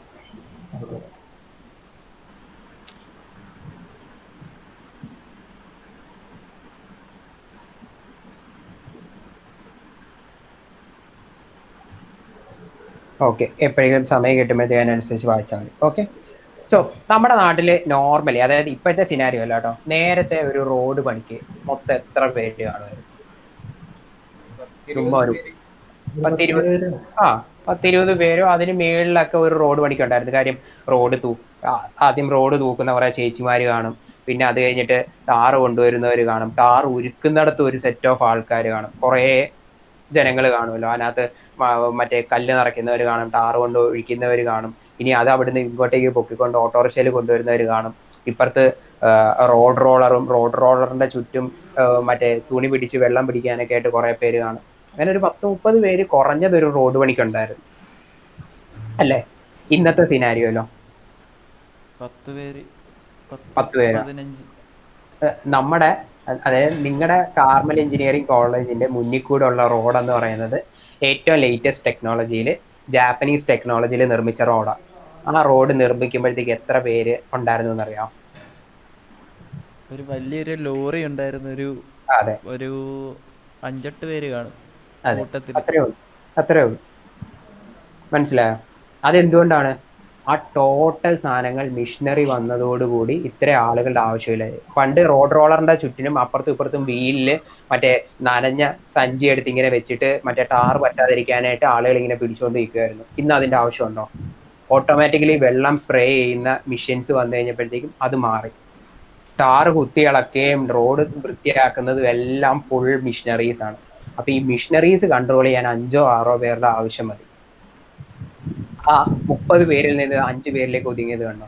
ഇതാണ് ആക്ച്വലി ഓട്ടോമേഷൻ, അല്ലെ റോബോട്ടിക് സാധനങ്ങൾ, അല്ലെ റോബോട്ടിക് ഓട്ടോമേഷൻസ് എന്ന് പറയുമ്പോഴത്തേക്കും നമ്മൾ വിചാരിക്കുന്ന രീതിയിൽ മറ്റേ റോബോട്ട്സ് വന്ന് നിൽക്കുന്നില്ലല്ലോ, അതാണ് നമ്മളുടെ മനസ്സിൽ എപ്പോഴും വരിക, റോബോട്ട്സ് വന്ന് നിൽക്കുന്നില്ലല്ലോ എന്നാണ്. പക്ഷെ ഇതൊക്കെയാണ് എക്സാക്ട്ലി നടക്കുന്നത്. പണ്ട് കാലത്ത് കുഴിയെടുക്കാനായിട്ട് മനുഷ്യർ നിന്ന് കുളം കുത്തുമായിരുന്നു. ഇന്ന് അതിന്റെ ആവശ്യമുണ്ടോ? JCB ഉണ്ടായി. ഇങ്ങനെയാണ് ഇവഞ്ച്വലി ഇത് മാറുക. അപ്പൊ ഇത് ഇവഞ്ച്വലി ഇങ്ങനെ മാറി മാറിയാണ് 2030 ആകുമ്പോഴത്തേക്കും ഈ പറയുന്ന രീതിയിലേക്ക് ടോട്ടൽ സിനാരിയോ മാറുമെന്നും അന്ന് നമുക്കൊക്കെ കഞ്ഞി കുടിക്കണം എന്നുണ്ടെങ്കിൽ ബേസിക് കോഡിംഗ് സ്കിൽസ് സെറ്റ്സ് ആയിട്ട് അല്ലെങ്കിൽ എന്തെങ്കിലും സ്കിൽ സെറ്റ്സ് നമ്മൾ ഡെവലപ്പ് ചെയ്തെടുത്തെങ്കിൽ മാത്രമേ നമുക്കൊക്കെ ജോലി കിട്ടത്തുള്ളൂ എന്നുള്ളത് ഒരു ഫാക്ച്വലാണ്. അതിപ്പം 2030 വരെ പോകണ്ട, 4 കൊല്ലം അല്ലെങ്കിൽ ഇനിയിപ്പോ നിങ്ങൾ ഒരു കൊല്ലവും കൂടെ ഉണ്ടല്ലോ. ഒരു കൊല്ലവും കൂടെ കഴിഞ്ഞ് നിങ്ങൾ പുറത്തോട്ട് ഇറങ്ങുമ്പോഴേക്കും നിങ്ങൾക്ക് ഏതെങ്കിലും കമ്പനികളിൽ ജോലി കിട്ടണം എന്നുണ്ടെങ്കിൽ ഇതാണ് ഫാക്ട്. കമ്പനിയിൽ ജോലി കിട്ടണമെന്ന് പറയുമ്പോഴത്തേക്കും വേറെ കുറച്ച് സാധനങ്ങളുണ്ട്. കൊള്ളാവുന്ന കമ്പനിയിൽ കൊള്ളാവുന്ന ജോലി കിട്ടണമെന്നുണ്ടെങ്കിൽ അല്ലെങ്കിൽ കൊള്ളാവുന്ന സാലറിയിൽ കിട്ടണം എന്നുണ്ടെങ്കിൽ ഇതാണ് അവസ്ഥ. അല്ലെങ്കിൽ കുഴപ്പം എന്താണെന്ന് വെച്ച് കഴിഞ്ഞാൽ നിങ്ങൾക്ക് എക്സ്പോഷർ ഇല്ലാത്തതിന്റെ വേറൊരു പ്രശ്നം എന്ന് വെച്ച് കഴിഞ്ഞാൽ നാട്ടിലുള്ള ഏത് കമ്പനി വിളിച്ചു കഴിഞ്ഞാൽ നമ്മൾ ക്യാമ്പസിൽ നിന്ന് ഇറങ്ങുമ്പോഴത്തേക്കും നമ്മൾ ആ വഴിക്ക് പോകും. കുറെ കഴിയുമ്പോഴത്തേക്കും മനസ്സിലാകത്തുള്ളൂ ഇതൊരു എക്സാക്ട് കമ്പനി ആയിരുന്നു, ഞാനിവിടെ ചെയ്യുന്നത് എക്സാക്ട് വർക്കാണോ എന്നൊക്കെ മനസ്സിലാക്കാനായിട്ട് ഒരു സമയം എടുക്കും. ഇതൊക്കെ നമ്മുടെ എക്സ്പോഷർ ഇഷ്യൂസ് ആണ്. അപ്പം എക്സ്പോഷർ ഇഷ്യൂസിലേക്ക് പോകുന്നില്ല. പക്ഷെ എന്തിനാണ് ടിങ്കർ ഹബ്, അല്ലെങ്കിൽ ടിങ്കർ ഹബ് എന്തിനാണ് ഈ കൈൻഡ് ഓഫ് പ്രോബ്ലം സോൾവ് ചെയ്യാൻ ഉദ്ദേശിക്കുന്നത് എന്നുള്ള സാധനം മനസ്സിലായോ? മനസ്സിലായി. നോറിന് മനസ്സിലായോ? ഇവർക്ക് എല്ലാവർക്കും മനസ്സിലായെന്ന് പറയുന്നുണ്ട്. യെസ്, ബേസിക് ഐഡിയ ഉണ്ടല്ലോ. ഈ സാധനങ്ങളൊക്കെ നിങ്ങൾ ഏതെങ്കിലും കാലത്ത് ആലോചിച്ചിരുന്നോ? അല്ലെങ്കിൽ എന്തുകൊണ്ടാണ് നമ്മുടെ ചേച്ചിമാർക്കും ചേട്ടന്മാർക്കും ഒക്കെ ജോലി കിട്ടാത്തത് എന്നുള്ള സാധനം ആരെങ്കിലും ആലോചിച്ചിരുന്നോ? ഞാൻ ആലോചിച്ചിട്ടുണ്ട്. ഞാൻ കഴിഞ്ഞ ദിവസം എന്നിട്ട് കൂടെ ആലോചിച്ചുള്ളൂ. എന്നിട്ട് എന്തായിരുന്നു നിന്റെ ഒരു തോട്ട്? എന്തുകൊണ്ടായിരിക്കും അവർക്ക് ജോലി കിട്ടാത്തത്? അവരാരും പഠിക്കുന്നില്ല, അവരാരും മറ്റേ എഞ്ചിനീയറിംഗ് ഡിഗ്രി പാസ്സാകുന്നില്ല, അതല്ല, അതുകൊണ്ടൊക്കെ? ഇനി വരാൻ പോകുന്നതിനെ പറ്റി ഞാൻ പറയാം. ആ മറ്റേ +2 അവന്മാരെല്ലാവരെയും 10ലെയും +1ലെയും 9ലെയൊക്കെ വെച്ചിട്ട് പാസ്സാക്കി വിടും. അവന്മാർ ഇതിന് മുമ്പിറങ്ങിയ ഞങ്ങളുടെ സീനിയർ അവന്മാർ ഓൺലൈൻ എക്സാം വഴിയാണ് പാസ്സായത്. ഞങ്ങളുടെ കുറേ സമയം ഓൺലൈൻ വെച്ചിട്ടാണ് ഞങ്ങളും പാസ്സാകാൻ പോകുന്നത്. ഇത് കഴിഞ്ഞ് വരുന്നവരും ഓൺലൈൻ വെച്ചിട്ടാണ് കയറാൻ പോകുന്നത്. അല്ല ഇത്രയും ബോധമുള്ള നിങ്ങൾ, അത് ഞാൻ ഇടയ്ക്ക് ഈ ക്യാമ്പസിലെ പിള്ളേരെ വിളിക്കുമ്പോഴത്തേക്ക് ഞാൻ ചോദിക്കുന്നതാണ്, ഇത്രയും ബോധമുള്ള നിങ്ങൾ, അതായത് ഈ പറയുന്ന രീതിയിൽ പാസ് ഔട്ട് ആയി ഈ രീതിയിലാണ് നിങ്ങൾ പാസ് ഔട്ട് ആകുന്നത് എന്നുള്ളത് നിങ്ങളെക്കാൾ വൃത്തിയായിട്ട് ഈ നാട്ടിലുള്ള കമ്പനീസിന് അറിയാം. അപ്പൊ ഈ പറയുന്ന കമ്പനീസ് നിങ്ങളുടെ മറ്റേ ജയിച്ച സർട്ടിഫിക്കറ്റ് കൊണ്ട് ചെന്ന് കഴിഞ്ഞാൽ നിങ്ങൾ ആരെങ്കിലും ജോലിക്ക് എടുക്കുമോ? ഇല്ല, ഉറപ്പല്ലേ? എടുക്കുമോ? ഇല്ല, ഒരു മനുഷ്യൻ എടുക്കില്ല. അത് ഭയങ്കര ഫാക്ച്വൽ സാധനങ്ങളാണ്. എന്നിട്ടും അതുകൊണ്ടാണ് ഏതേലും കാലത്ത് മറ്റേ എന്താ പറയാ ഫിസിക്കൽ എക്സാം വരുമ്പോഴത്തേക്കും ഫിസിക്കൽ എക്സാം എഴുതി പാസ്സാകുന്നതായിരിക്കും കുറച്ചുകൂടെ ബെറ്റർ സാധനം, റാദർ ദാൻ നമ്മൾ ഈ ഓൺലൈൻ എക്സാമിന്റെ പുറകെ പിടിക്കുന്നതിനേക്കാൾ നല്ലത്. പക്ഷെ അതൊന്നും ഒരു സിനാരിയോ അല്ല. അതൊന്നും നമ്മുടെ പ്രോപ്പർ സാധനങ്ങളിലോ അല്ലെങ്കിൽ അതിലൊന്നും വർക്ക് ചെയ്യാത്ത സിനാരിയോസ് ആണ് കറണ്ട് സിനാരിയോസ്. അപ്പം നമ്മൾ അതിനൊക്കെ ഇടിവെക്കാൻ നിന്ന് കഴിഞ്ഞാൽ നമ്മുടെ ലൈഫ് പോകും എന്നുള്ളത് മാത്രമാണ്. ഓക്കെ, അപ്പം ഈ ഏകദേശം ഒരു സാധനം മനസ്സിലായി. എന്തെങ്കിലും സ്കില്ലുമായിട്ട് പുറത്തോട്ട് ഇറങ്ങിയെങ്കിൽ മാത്രമേ, അല്ലെങ്കിൽ ബേസിക് കോഡിങ് സ്കിൽസോ അല്ലെങ്കിൽ ഡെവലപ്മെന്റ് സാധനങ്ങളിൽ എന്തെങ്കിലും സാധനങ്ങൾ സ്കിൽ സെറ്റ്സ് ആയിട്ട് പുറത്തോട്ട് ഇറങ്ങിയാൽ രക്ഷപ്പെടുത്തു എന്നുള്ളൊരു കാര്യം മനസ്സിലായല്ലോ. അല്ലെങ്കിൽ ബാക്കിയുള്ളവർ രക്ഷപ്പെടാത്തതിന്റെ റീസൺ ഇതാണെന്നുള്ള സാധനം മനസ്സിലായല്ലോ. ഇനി എന്ത് ചെയ്യും? സാധനമൊക്കെ മനസ്സിലായി. ഇനി എന്ത് ചെയ്യും? സ്കില്ല് ഡെവലപ്പ് ചെയ്യണം. എങ്ങനെ ഡെവലപ്പ് ചെയ്യും? ഇത് വെറുതെ ഒരിക്കലും വെറുതെ ഇരുന്ന് കഴിഞ്ഞാൽ കായ്ച്ചു വരുന്ന സാധനമൊന്നുമില്ലല്ലോ. അല്ലെങ്കിൽ ആരെങ്കിലും കൊണ്ടുവന്ന് വെച്ചാൽ അഖിലേ നിനക്ക് സ്കില്ല് ഡെവലപ്പ് ചെയ്യണമെന്ന് നീ പറഞ്ഞത് കൊണ്ട് ഇന്നാ പിടിച്ചോ കുറച്ച് സ്കില്ലെന്നും പറഞ്ഞുകൊണ്ട് ആരെങ്കിലും കൊണ്ട് തരുമോ? എന്ത് ചെയ്യണം? ഇല്ല, ഒന്നെങ്കിൽ നമ്മൾ ഒരു സെൽഫ് ലേണിംഗ് പ്രോസസ് കൂടെ പോകണം. ആ സെൽഫ് ലേണിംഗ് പ്രോസസ് കൂടെ പോകുമ്പോൾ തന്നെ കുറെ ഡൗട്ടും കാര്യങ്ങളും വരും. ഉം. അപ്പം നമുക്ക് ചോദിക്കാൻ പറ്റിയ ആരെങ്കിലും ഉണ്ടായിരുന്നെങ്കിൽ കൊള്ളാമെന്ന് നമുക്കൊരു യെസ്, ഇതായിരുന്നു. എക്സാക്ട്ലി. അതായത് ഇതിന് മുന്നേ നമ്മൾ പ്രതീക്ഷിക്കേണ്ട വേറൊരു ക്വസ്റ്റ്യൻ ഉണ്ട്. അതായത് കുറച്ചുകൂടി ഇത് മാസീവായിട്ട് ചോദിച്ചു കഴിഞ്ഞാൽ ആളുകൾ പറയും അങ്ങനെ ഉണ്ടെന്നുണ്ടെങ്കിൽ ഫ്യൂച്ചർ സ്കിൽസ് അങ്ങ് നമ്മുടെ സിലബസിൽ ഉൾപ്പെടുത്തിയാൽ പോരെ എന്ന്. അല്ലേ? ആ, അത് ശരി. അതൊരു സിനാരിയോ ആണല്ലോ. നമ്മളിപ്പോൾ ഈ പഠിക്കുന്ന സാധനങ്ങളാണല്ലോ ആവശ്യമില്ലാത്തത്. ഈ പറയുന്ന മറ്റേ ഫ്യൂച്ചർ സ്കിൽസ് ഇതിനകത്ത് ഉൾപ്പെടുത്തി കഴിഞ്ഞാൽ തീരാവുന്ന പ്രശ്നമല്ലോ. ഏതാണെങ്കിലും നമ്മൾ കുറേ സാധനങ്ങൾ എന്തിനൊക്കെയോ പഠിക്കുന്നുണ്ട്, ഒരു ആവശ്യമില്ലാത്ത അവിടുന്ന് ഇവിടുന്ന് ഒക്കെ പഠിക്കുന്നുണ്ടെന്ന് നമുക്ക് തോന്നുന്നുണ്ട്. അപ്പൊ പിന്നെ അത് പഠിക്കേണ്ട ആവശ്യമുണ്ടോ? ഈ ഫ്യൂച്ചർ സ്കിൽസ് അങ്ങ് പഠിച്ചു കഴിഞ്ഞാൽ ഈ പറയുന്നവരെല്ലാവരും രക്ഷപ്പെടത്തില്ലേ എന്നുള്ളൊരു തോന്നലില്ലേ? ഉണ്ട്. ഉണ്ട്. എന്തുകൊണ്ടാണ് അത് ചെയ്യാത്തത്? അപ്പൊ എല്ലാരും ഫ്യൂച്ചർ സ്കിൽസ് പഠിക്കണം. അപ്പം എല്ലാരും ഫ്യൂച്ചർ ആ ഒരു സ്കില്ല് അക്വയർ എല്ലാ- ചെയ്താലും പ്രശ്നമാണ്. എല്ലാരും ഫ്യൂച്ചർ സ്കിൽസ് പഠിച്ച് എല്ലാരും രക്ഷപ്പെട്ടു പോയി കഴിഞ്ഞാൽ അത് പ്രശ്നമാണ്. അതാണോ റീസണിങ്? ഒരു കമ്പനിയില് എത്ര പേരെടുക്കാനാ ഒരു സ്കില്ല്? സ്വന്തമായിട്ട് എക്സ്പ്ലോർ ചെയ്യാൻ കഴിവുള്ളവന് മാത്രം എവിടെയെങ്കിലും കയറിയാൽ മതി. അങ്ങനല്ല. അത് നമ്മുടെ കുറച്ചുകൂടെ നമ്മുടെ മൈൻഡിൽ ആ ഈഗോയിസ്റ്റ് തോട്ട് ഉള്ളത് കൊണ്ട് മാത്രമാണ്. നാട്ടിലുള്ള എല്ലാവർക്കും ജോലി ചെയ്യാനുള്ള അവസരം ഇവിടെ ഉണ്ട്. പക്ഷെ നമ്മുടെ ഇപ്പോഴത്തെ ജോബ് റേറ്റ് അനുസരിച്ച് നാട്ടിൽ ഇപ്പൊ നമ്മുടെ നാട്ടിൽ കേരളത്തിൽ വെറുതെ നിൽക്കുന്നവർക്കെല്ലാം ജോബ് കൊടുക്കാനുള്ള മാത്രം ജോബ് ഓപ്പർച്യൂണിറ്റീസ് ഉണ്ട്. ഇവരൊക്കെ സ്കിൽഡ് ആവുകയാണെന്നുണ്ടെങ്കിൽ. അപ്പൊ അതല്ല ഇവിടുത്തെ പ്രശ്നം. അല്ലെങ്കിൽ ഈ പറയുന്നവരെല്ലാം സ്കിൽഫുൾ ആയിട്ട് പുറത്തോട്ട് ഇറങ്ങി കഴിഞ്ഞാൽ ഇവരായിട്ട് തന്നെ കുറെ കമ്പനീസ് സ്റ്റാർട്ട് ചെയ്യും. 1000 ആൾക്കാർ സ്കിൽഡ് ആയിട്ട് പുറത്തോട്ട് ഇറങ്ങി കഴിഞ്ഞാൽ ഈ പറയുന്നവരെല്ലാവരും തന്നെ ഏതെങ്കിലും കമ്പനികളിലേക്ക് പോകത്തില്ല. അതിനകത്ത് 100-50 ആൾക്കാർ സ്വന്തമായിട്ട് കമ്പനികൾ സ്റ്റാർട്ട് ചെയ്യും. ആ കമ്പനികൾ സ്റ്റാർട്ട് ചെയ്യുമ്പോൾ അതിനകത്തേക്ക് പിന്നെയും ജോലിക്കാരെ വേണം. മനസ്സിലായില്ലേ? അപ്പൊ അതൊന്നും അല്ല ഇവിടുത്തെ പ്രശ്നം. പിന്നെന്താണ് പ്രശ്നം?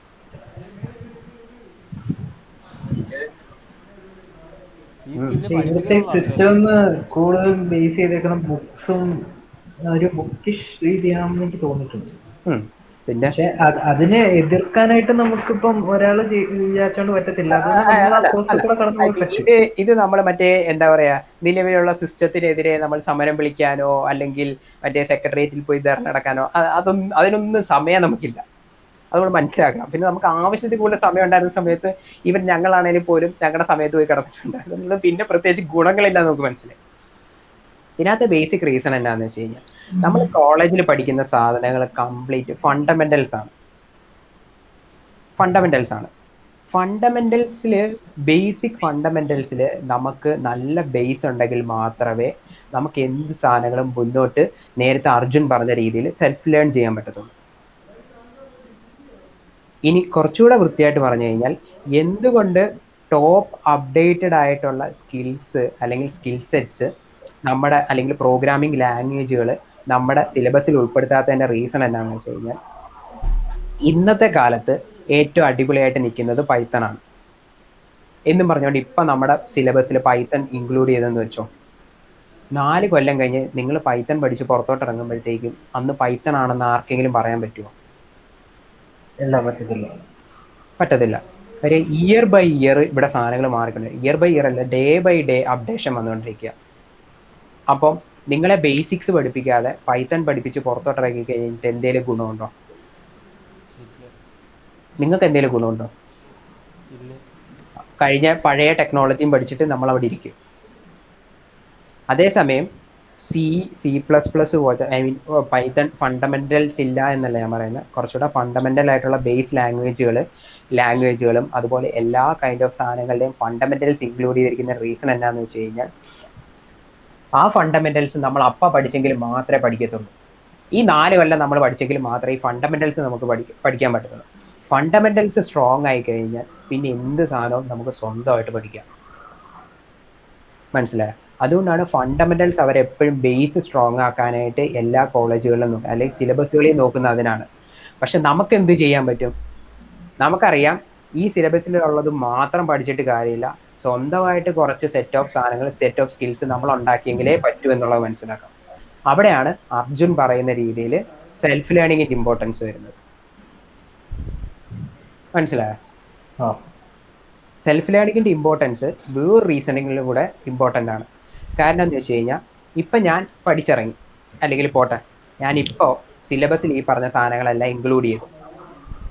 ഇപ്പോഴത്തെ ഒരു പൈത്തണൊക്കെ ആയിരുന്നു സിലബസിലുള്ള സാധനങ്ങളുടെ കൂടെ പൈത്തണും കൂടി ഇൻക്ലൂഡ് ചെയ്ത് നിങ്ങൾ പുറത്തിറങ്ങിയപ്പോൾ നിങ്ങളുടെ ഭാഗ്യത്തിന് ഇപ്പോഴും സ്റ്റിൽ പൈത്തണാണ് നാട്ടിലെ അടിപൊളി സാധനം.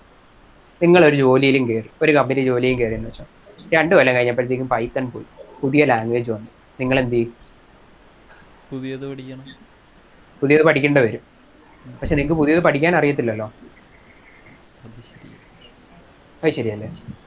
അപ്പൊ കമ്പനികൾ എന്ത് ചെയ്യും? ട്രെയിനിങ് തരുമോ കമ്പനികൾ? അല്ല, ഞാൻ പറഞ്ഞതാ, കമ്പനിക്ക് ട്രെയിനിങ് തരാവുന്ന പ്രശ്നമില്ലല്ലോ. അതെ അതെ, അരവിന്ദ് മോനെ നീ ഒരു കാര്യം ചെയ്യ്, ഞങ്ങളൊരു കോഴ്സ് തരാം, ആ കോഴ്സ് പോയി നീ ഇരുന്ന് പഠിക്ക്, അല്ലെങ്കിൽ നിന്നെ പഠിപ്പിക്കാനായിട്ട് ഞങ്ങളൊരു ട്രെയിനറെ തരാം എന്നും പറഞ്ഞുകൊണ്ട് കമ്പനികളെ ട്രെയിനേഴ്സിനെ വെക്കുമോ? കമ്പനികൾക്ക് പോസിബിൾ ആണോ? അല്ല, അവര് പുതിയ ആൾക്കാരെ എടുക്കും. അരവിന്ദിന്റെ പിന്നെ എന്താ ഫാമിലി എന്നുള്ള ഒരു നടത്തുന്ന സ്ഥാപനങ്ങൾ, നമ്മൾ ആരുടെയും ഫാമിലി എന്നുള്ള ഒരു നടത്തുന്ന സ്ഥാപനങ്ങളായിരിക്കത്തില്ലല്ലോ. അവർ സുന്ദരമായിട്ട് മറ്റേ റെസിഗ്നേഷൻ ലെറ്റർ എഴുതിയിട്ട് അല്ലെങ്കിൽ ഇറക്കി അവിടെ നിന്ന് സുന്ദരമായിട്ട് നമ്മളെ പറഞ്ഞു വിടും. അപ്പൊ നമ്മളെന്താവും? നമ്മൾ പുറത്തിരിക്കും. പിന്നെ നമുക്ക് സ്വന്തമായിട്ട് പഠിക്കാൻ സ്കില്ലില്ലാത്തത് കൊണ്ട് പിന്നെ നമ്മളെ വേറെ ആരെങ്കിലും ഡിപ്പെൻഡ് ചെയ്യേണ്ടി വരും, അല്ലെങ്കിൽ നമ്മൾ ഇതുപോലത്തെ ഏതെങ്കിലും കോഴ്സ് എടുക്കേണ്ടി വരും. ഇതൊക്കെ ആയിരിക്കും നമ്മുടെ അവസ്ഥ. അപ്പൊ നമ്മളെന്തായി? നമ്മൾ പിന്നെയും വഴിയാധാരമായി. കുറച്ച് നാളെ ജോലി ഉണ്ടായിരുന്നു, അത് കഴിഞ്ഞപ്പോൾ നമ്മുടെ ജോലി പോയി. ഈ സിനാരിയോ ഒക്കെ കേരളത്തിൽ ഇതിനു മുന്നേ വന്നിട്ടുള്ളതാണ്. ടെക്നോളജി സാധനങ്ങൾ ഭയങ്കരമായിട്ട് അപ്ഡേറ്റഡ് ആയപ്പോഴത്തേക്കും നമ്മൾ സ്കിൽഫുള്ളി അപ്ഡേറ്റഡ് ആകാതെ അന്ന് കയറിയ കുറേ പേർക്ക് ഭയങ്കരമായിട്ട് ജോബ് നഷ്ടപ്പെട്ടു. അതിൻ്റെയൊക്കെ റീസൺ ഇതാണ്. ആളുകൾക്ക് സ്വന്തമായിട്ട് അവർ പഠിച്ചുകൊണ്ടിരുന്ന സാധനങ്ങളുടെ കൂടെ അപ്ഗ്രേഡ് ചെയ്തിരുന്നില്ല. അവിടെയാണ് സെൽഫ് ലേണിങ്ങിൻ്റെ ഇമ്പോർട്ടൻസ് വരുന്നത്. ഈ സെൽഫ് ലേണിംഗ് എന്ന് പറഞ്ഞത് തന്നെ ഒരു സ്കില്ലാണ്. അത് നമ്മൾ സെൽഫ് ലേൺ ചെയ്യുമ്പോഴേ മനസ്സിലാക്കുള്ളൂ. കാര്യം നമ്മളെല്ലാം സ്കൂളുകളും ഈവൻ കോളേജുകളിൽ വരെയും ഒരാൾ അവിടെ നിന്ന് സാധനങ്ങൾ പറഞ്ഞു തരുന്നു, നമ്മൾ അതുപോലെ നോക്കി പഠിക്കുന്നു. ഇതാണ് നമ്മുടെ ഒരു ടീച്ചിങ് രീതി. ഈ ടീച്ചിങ് രീതിയിൽ നമ്മൾ സ്വന്തമായിട്ട് പഠിക്കുന്നില്ല, അല്ലെങ്കിൽ സെൽഫ് ലേൺ എന്ന് പറയുന്ന ഒരു സ്കില്ല് നമ്മൾ അക്വയർ ചെയ്യുന്നില്ല. സ്വന്തമായിട്ട് കാര്യങ്ങൾ പഠിക്കുക, സെൽഫ് ലേൺ ചെയ്യുക എന്ന് പറയുന്നത് ഭയങ്കര ടഫ് സാധനമാണ്. ഇതെങ്ങനെ പഠിക്കും, എങ്ങനെ തുടങ്ങും, എങ്ങനെ സെൽഫ് മോട്ടിവേറ്റഡ് ആയിട്ട് ഇത് പഠിച്ചു തുടങ്ങും എന്നൊക്കെ ഉള്ളത് ഭയങ്കര റീസണിങ് സാധനമാണ്. അപ്പോൾ അതെന്ത് പറ്റും? ആ സ്കില്ല് ഇപ്പം ഈ സമയത്ത്, അതായത് ക്യാമ്പസിലായിരിക്കുന്ന സമയത്ത് നമ്മൾ ആ സ്കില്ല് ഡെവലപ്പ് ചെയ്തെങ്കിലും മാത്രമേ നമുക്ക് പുറത്തിറങ്ങുമ്പോഴത്തേക്കും നമ്മൾ ജോലിയിലായിരിക്കുമ്പോൾ തന്നെ പുതിയ ടെക്നോളജികൾ വരുമ്പോഴത്തേക്കും അത് അപ്ഡേറ്റ് ചെയ്യാനും അപ്ഗ്രേഡ് ചെയ്യാനും ആ ടെക്നോളജിയിലേക്ക് നമുക്ക് അപ്ഗ്രേഡ് ചെയ്ത് സ്വന്തമായിട്ട് പഠിക്കാനൊക്കെ പറ്റണം എന്നുണ്ടെങ്കിൽ എന്ത് വേണം? നമുക്ക് ഈ സെൽഫ് ലേണിംഗ് എന്ന് പറഞ്ഞ സാധനം നമുക്കൊരു സ്കില്ലായിട്ട് വേണം. മനസ്സിലായോ? അപ്പൊ നമ്മൾ ക്യാമ്പസിലായിരുന്നപ്പോഴത്തേക്കും നമുക്ക് എന്ത് മനസ്സിലായി? ഈ ക്യാമ്പസിലുള്ളത് മാത്രം പഠിച്ചിട്ട് കാര്യമില്ല, പുറത്തോട്ട് ഇറങ്ങുമ്പോൾ എന്തെങ്കിലും ജോലി കിട്ടണമെന്നുണ്ടെങ്കിൽ കുറച്ചധികം സ്കിൽ സെറ്റ്സ് ഉണ്ടായിരിക്കണം, കോഡിങ്ങിലെ സ്കിൽ സെറ്റ്സ് ഉണ്ടായിരിക്കണം എന്നുള്ളതാണ് നമുക്ക് മനസ്സിലായി. അത് ക്യാമ്പസിൽ ഒരു പ്രൊഫസറും പറഞ്ഞു തരത്തില്ല, നമ്മൾ സ്വന്തമായിട്ട് അത് കണ്ടുപിടിച്ച് പഠിക്കണം എന്നുള്ളതാണോ മനസ്സിലായി. ഇനി എന്ത് ചെയ്യും?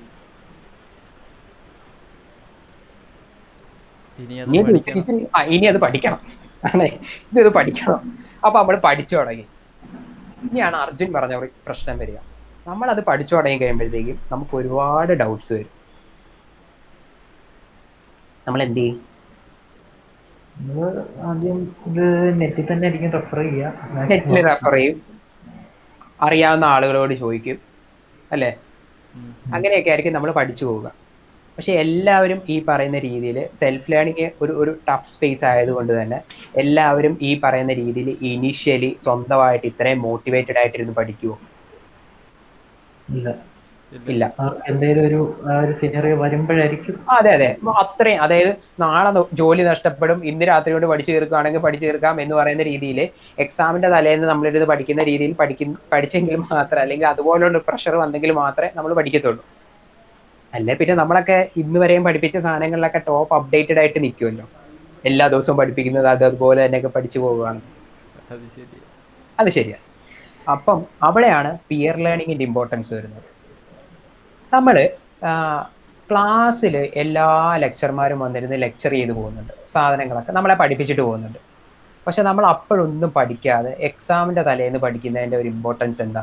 എക്സാമിന്റെ തലേന്ന് പഠിക്കുകയാണെങ്കിൽ നമ്മളെല്ലാം പടപടാന്ന് പെട്ടെന്ന് പഠിക്കുകയും ചെയ്യുന്നു. എക്സാമിന് നിങ്ങളൊക്കെ ഇരുന്ന് പഠിക്കുന്നതിന്റെ ഒരു മെത്തേഡ് എങ്ങനെയാ? അർജുൻ എങ്ങനെയാ ഇരുന്ന് പഠിക്കുന്നത്? അത് പോട്ടെ, അർജുൻ എവിടെ? നൂറിന് എങ്ങനെ? നൂറിനാണ് ഇതിനകത്ത് മിണ്ടാതെ. നൂറിന് എങ്ങനെ ഇരുന്ന് പഠിക്കുന്നത്? ഞാൻ എക്സാമിന് 1 month മുമ്പായിരിക്കും സ്റ്റാർട്ട് ചെയ്യുന്നത്. മാറ്റി ഇവിടെ അല്ലെ 1 month മുന്നേ പ്രിപ്പയർ ചെയ്യുന്നവരൊക്കെ നമ്മൾ വിട്ടു. അഖിലും ബൈജുവും അല്ലെ അരവിന്ദൊക്കെ എങ്ങനെയാണ് പ്രിപ്പയർ ചെയ്യുന്നത്? ഞാൻ കളിയാക്കിയതല്ല കേട്ടോ. 1 month പ്രിപ്പയർ ചെയ്യുന്ന മുന്നേ ഞാൻ ഉദ്ദേശിച്ച ടോപ്പിക്കിലേക്ക് വരാൻ വേണ്ടിയിട്ടാണ്. ഞാനൊരു സത്യം പറഞ്ഞ എക്സാമിന് 3 ദിവസം മുമ്പ് എടുക്കുന്നത് ഒരു സബ്ജക്റ്റ് ആണ്. 3 ദിവസം അരവിന്ദൊക്കെ എന്താ അവസ്ഥ? ആദ്യം പോയി കിട്ടാവുന്ന ഫോട്ടോസ്റ്റാറ്റ് മൊത്തം എടുക്കും. എക്സാമിന്റെ തലേന്ന് ഇരുന്ന് പഠിക്കുന്ന ആരുമില്ല. എന്നിട്ട് അതാണ് വേണ്ടത്. കാര്യം നമ്മൾ മറ്റേ ഏറ്റവും കൂടുതൽ ആളുകൾ ഫോളോ ചെയ്യുന്ന മെത്തേഡ്സ് വേണമല്ലോ നമ്മൾ ചർച്ച ചെയ്യാനായിട്ട്. ഏറ്റവും ഇമ്പോർട്ടന്റ് ആയിട്ടുള്ള ടോപ്പിക് എല്ലാം എടുത്ത് വെക്കും. ഇമ്പോർട്ടന്റ് ആയിട്ടുള്ള ക്വസ്റ്റ്യൻ എല്ലാം പഠിക്കും. അത് കഴിഞ്ഞ് ഇപ്പൊ 6 മൊഡ്യൂൾ ഉണ്ടെങ്കിൽ 3 മൊഡ്യൂളിൽ പാസ്സാവാനുള്ള ആദ്യം ഏതൊക്കെയാന്ന് നോക്കും. എന്നിട്ട് അതെടുത്ത് വെച്ച് പഠിക്കും. ഓക്കെ, ഇതെല്ലാം കഴിഞ്ഞ് വെച്ച് എക്സാം തുടങ്ങുന്ന ഇപ്പൊ എക്സാം രാവിലെ ആണെന്ന് വെച്ചാൽ രാവിലെ ഒരു 10 മണിയാണ്. അപ്പൊ നമ്മൾ കോളേജിലേക്ക് എത്ര മണിയൊക്കെ ആകുമ്പോ പോകും? കോളേജിലേക്ക് അത്യാവശ്യം കുറച്ചുകൂടെ നേരത്തെ പോകും. എന്തിനാ പോകുന്നത്? ആദ്യം അവിടെ പോയി സിറ്റുവേഷൻ ഒക്കെ നോക്കണം. പഠിക്കാനുള്ള കാര്യമൊക്കെ ഒന്ന് പ്രിപ്പയർ ചെയ്യണം. എങ്ങനെയാ നമ്മൾ പ്രിപ്പയർ ചെയ്യുന്നത്? അതെങ്ങനെ ആദ്യം ഞാൻ ബിറ്റ് വെക്കുന്നതിനെ പറ്റിയോ അതിനെ പറ്റിയോ ഒന്നുമല്ല ഞാൻ ചോദിക്കുന്നത്. നമ്മൾ എങ്ങനെയാണ് ആ സമയത്ത് ഞാനും കുറച്ച് കൊല്ലം മുന്നേ ഈ പരിപാടിയൊക്കെ കഴിഞ്ഞ് അല്ലെങ്കിൽ എഞ്ചിനീയറിംഗ് എല്ലാം കഴിഞ്ഞിട്ടാണല്ലോ നമ്മൾ ഇങ്ങോട്ടേക്ക് എത്തിയത്. അപ്പൊ നിങ്ങൾ ആലോചിച്ച് തുടങ്ങുന്നതിന് മുന്നേ ഈ സാധനത്തെ പറ്റി നമ്മളൊക്കെ ആലോചിച്ചു. അപ്പോൾ അതൊന്നും അല്ല നമ്മൾ സംസാരിച്ചുകൊണ്ടിരിക്കുന്നത്. നമ്മള് നൂറിന് ഇനിയും കുറച്ചുകൂടി ഇത് വ്യക്തമായിട്ട് പറയാൻ പറ്റും. നൂറിന് രാവിലെ ഈ എക്സാമിന്റെ തലേന്ന് ക്ലാസ്സിൽ ചെല്ലുമ്പോഴത്തേക്കും നൂറിന്റെ അടുത്തിരുന്ന് നിങ്ങൾ എല്ലാവരും കൂടെ കുറച്ച് ഫ്രണ്ട്സ് എല്ലാവരും കൂടെ നൂറിന്റെ അടുത്ത് വന്നിരുന്ന് പറയത്തില്ലേ, നൂറിനെ അതൊന്ന് പറഞ്ഞ, നൂറിനെ ഇതൊന്ന് പറഞ്ഞ എന്ന് പറഞ്ഞിട്ട്? സോറി നൗറിൻ. ഓക്കെ, ഡിസ്കസ് ചെയ്യാറുണ്ട്. നമ്മൾ അങ്ങനെ പഠിക്കാറുണ്ട്. ആ പഠിക്കുന്ന സാധനങ്ങൾ വളരെ പെട്ടെന്ന് നമുക്ക് ഗ്രാബ് ചെയ്യാൻ പറ്റും. ഇപ്പൊ അരവിന്ദ് തലേ ദിവസം രാത്രിയിലിരുന്ന് വളരെ കഷ്ടപ്പെട്ട് വായിച്ചിട്ട് മനസ്സിലാകാത്ത സാധനങ്ങൾ പിറ്റേ ദിവസം ഇതുപോലൊരു ഡിസ്കഷനിൽ അങ്ങോട്ടും ഇങ്ങോട്ടും ഡിസ്കസ് ചെയ്യുമ്പോൾ വളരെ പെട്ടെന്ന് നമുക്ക് കാര്യങ്ങൾ മനസ്സിലാകാറുണ്ട്. അതിന്റെ റീസണിങ് എന്താ? നമ്മുടെ ഫ്രണ്ട് സൈക്കിളിലുള്ള ഒരാൾ പറഞ്ഞു തരുമ്പോഴത്തേക്ക് നമുക്ക് പെട്ടെന്ന് പിടിക്കും. Yes, exactly. അതിനാണ് പിയർ ലേണിംഗ് എന്ന് പറയുന്നത്. മനസ്സിലായോ? ഇതിനാണ് പിയർ ലേണിംഗ് കോൺസെപ്റ്റ് എന്ന് പറയുന്നത്. കാര്യം ക്ലാസ്സിൽ നമ്മുടെ പ്രൊഫസേഴ്സ് സാധനങ്ങൾ ഡിക്റ്റേറ്റ് ചെയ്ത് തരുന്നത് കുറച്ചുകൂടെ അവരുടെ ലെവലിൽ നിന്നിട്ടായിരിക്കും. അതായത് അവരുടെ വേർഡിങ്സും അവർ യൂസ് ചെയ്യുന്ന വേർഡും സാധനങ്ങളും ഒക്കെ ഡിക്റ്റേറ്റ് ചെയ്ത് തരുന്നതും അവർക്ക് പറഞ്ഞു തരുന്നതല്ല അവരുടെ വേർഡിങ്സിലാണ്. അത് നമുക്ക് ഗ്രാബ് ചെയ്യാനായിട്ട് ഭയങ്കര പാടാണ്.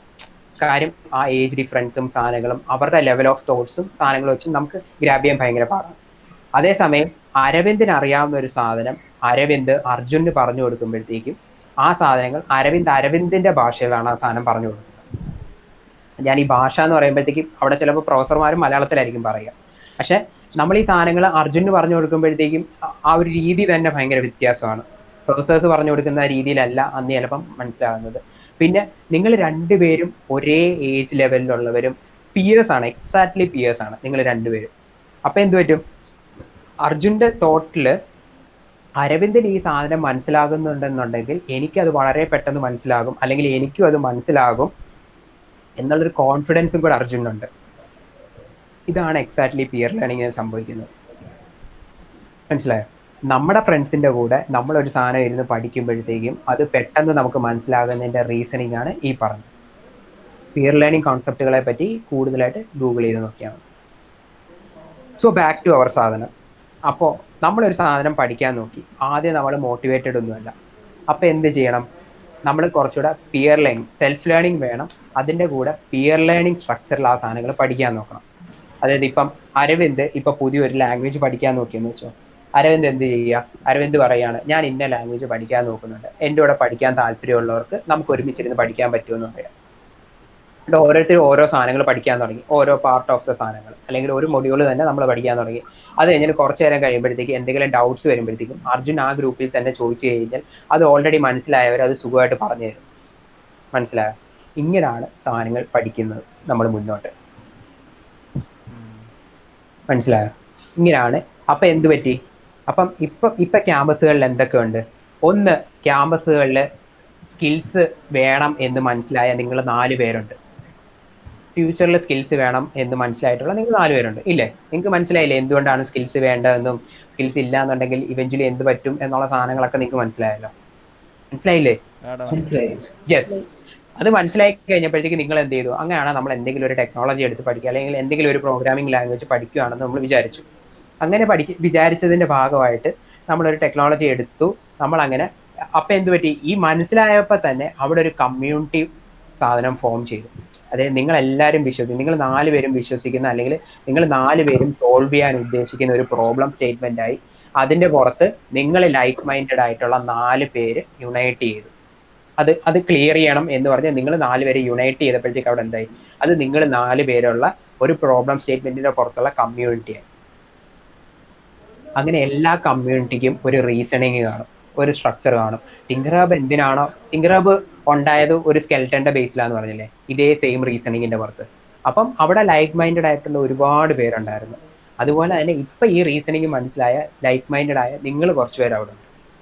മനസ്സിലായി? ഇപ്പൊ പാട്ട് പാടുന്ന ആളുകളുടെ കമ്മ്യൂണിറ്റി ഉണ്ട്, ഡാൻസ് കളിക്കുന്ന ആളുകളുടെ കമ്മ്യൂണിറ്റി ഉണ്ട്, കഥ എഴുതുന്നതും പറയുന്നതായിട്ടുള്ള ആളുകളുടെ കമ്മ്യൂണിറ്റി ഉണ്ട്. അവർക്കൊക്കെ പാട്ട് പാടുന്നവരുടെ കമ്മ്യൂണിറ്റിയുടെ ഒരു ബാക്ക് ബോൺ സാധനം എന്തായിരിക്കും? അവർക്ക് അവിടെ വന്നിരുന്ന് പാട്ട് പാടണം, പാട്ട് എൻജോയ് ചെയ്യണം, പുതിയ പാട്ടുകൾ എഴുതണം. ഇതൊക്കെയാണ് അവരെ നിർത്തുന്നത്. അതുപോലെ നിങ്ങളെ അവിടെ ആ കമ്മ്യൂണിറ്റിയുടെ പാർട്ടായിട്ട് നിർത്തുന്നതിന്റെ റീസണിങ് എന്താണെന്ന് വെച്ച് കഴിഞ്ഞാൽ, നിങ്ങൾക്ക് എക്സാക്ട്ലി അറിയാം ലൈഫിൽ സക്സസ് ആവണമെന്നുണ്ടെങ്കിൽ ഇവഞ്ച്വലി ഈ ക്യാമ്പസിൽ നിന്ന് പുറത്തിറങ്ങുമ്പോഴത്തേക്ക് നിങ്ങൾ എന്തെങ്കിലും കൈൻഡ് ഓഫ് സ്കിൽ സെറ്റ്സുമായിട്ട്, ടെക് സ്കിൽ സെറ്റ്സുമായിട്ട് പുറത്തിറങ്ങിയാൽ മാത്രമേ കാര്യമുള്ളൂ എന്ന് മനസ്സിലായി. അങ്ങനെ ടെക് സ്കിൽ സെറ്റ്സ് നിങ്ങളായിട്ട് തന്നെ സെൽഫ് ലേൺ ചെയ്യാൻ വേണ്ടിയിട്ട് വന്ന കുറച്ചധികം ആൾക്കാരാണ് നിങ്ങൾ. മനസ്സിലായോ? അങ്ങനെ നിങ്ങൾ പഠിക്കാൻ തുടങ്ങി സെൽഫ് ലേൺ ചെയ്യാൻ തുടങ്ങി. പക്ഷെ എന്നാലും നിങ്ങൾക്ക് ഡൗട്ട്സ് വരും. നിങ്ങളെല്ലാവരും പഠിക്കാൻ തുടങ്ങിയവരായതുകൊണ്ട് തന്നെ നിങ്ങൾക്ക് എല്ലാവരും കുറേ സാധനങ്ങളൊക്കെ അങ്ങോട്ടും ഇങ്ങോട്ടും ചോദിച്ചു പഠിച്ചു. പക്ഷെ കുറെ കഴിയുമ്പോഴത്തേക്ക് ഇതിനേക്കാൾ ബിഗർ ഡൗട്ടുകൾ വരുമല്ലോ. നിങ്ങൾക്ക് ക്ലിയർ നിങ്ങളൊരു പ്രൊജക്ട് ചെയ്യാൻ നോക്കിയപ്പോഴത്തേക്ക് അതിനകത്ത് കുറേ അധികം ബഗ്ഗുകളും സാധനങ്ങളും. നിങ്ങൾ എന്ത് ചെയ്യും അപ്പോൾ? അല്ല, കൂടെയുള്ളവർ നമ്മൾ ചോദിക്കും. നമ്മുടെ കമ്മ്യൂണിറ്റിയുടെ പാർട്ടായിട്ട് ഉണ്ടായിരുന്നവരും അല്ലെ നമ്മുടെ ക്യാമ്പസിലുള്ളവരുമായിട്ടൊക്കെ നമ്മൾ ചോദിച്ചിട്ടൊന്നും അത് ക്ലിയർ ആകുന്നില്ല. പ്രൊഫസേഴ്സിൻ്റെ അടുത്ത് ചോദിച്ചിട്ട് ക്ലിയർ ആകുന്നില്ല. എന്ത് ചെയ്യും? ഗൂഗിൾ ചെയ്ത് നോക്കും. എന്നിട്ട് എന്ത് ചെയ്യും? അത് ചെയ്യാൻ നോക്കും. അല്ല, അത് ചെയ്യാൻ നോക്കിയിട്ട് നടക്കുന്നില്ല, ബഗ്ഗാണ്. അപ്പൊ അതുമായിട്ട് പരിചയമുള്ള ഏതെങ്കിലും ഒരാളെ കണ്ടുപിടിക്കും. യെസ്. ആ സിമിലർ സാധനങ്ങളിൽ ഏറ്റവും കൂടുതൽ സാധനങ്ങളിൽ വർക്ക് ചെയ്തിട്ടുള്ള ആളുകളെ നമ്മൾ കണ്ടുപിടിച്ചിട്ട് അവരോട് ആ പ്രോബ്ലം സാധനങ്ങൾ സ്റ്റേറ്റ് ചെയ്യാൻ നോക്കും. അങ്ങനെയുള്ള ആളുകളെ പറയുന്നതാണ്, അല്ലെങ്കിൽ അപ്പം അങ്ങനെയുള്ള സാധനങ്ങളിൽ നിങ്ങളെ ഹെൽപ്പ് ചെയ്യുന്ന ആളുകളെ പറയുന്നവരെയാണ് മെന്റേഴ്സ് എന്ന് പറയുക.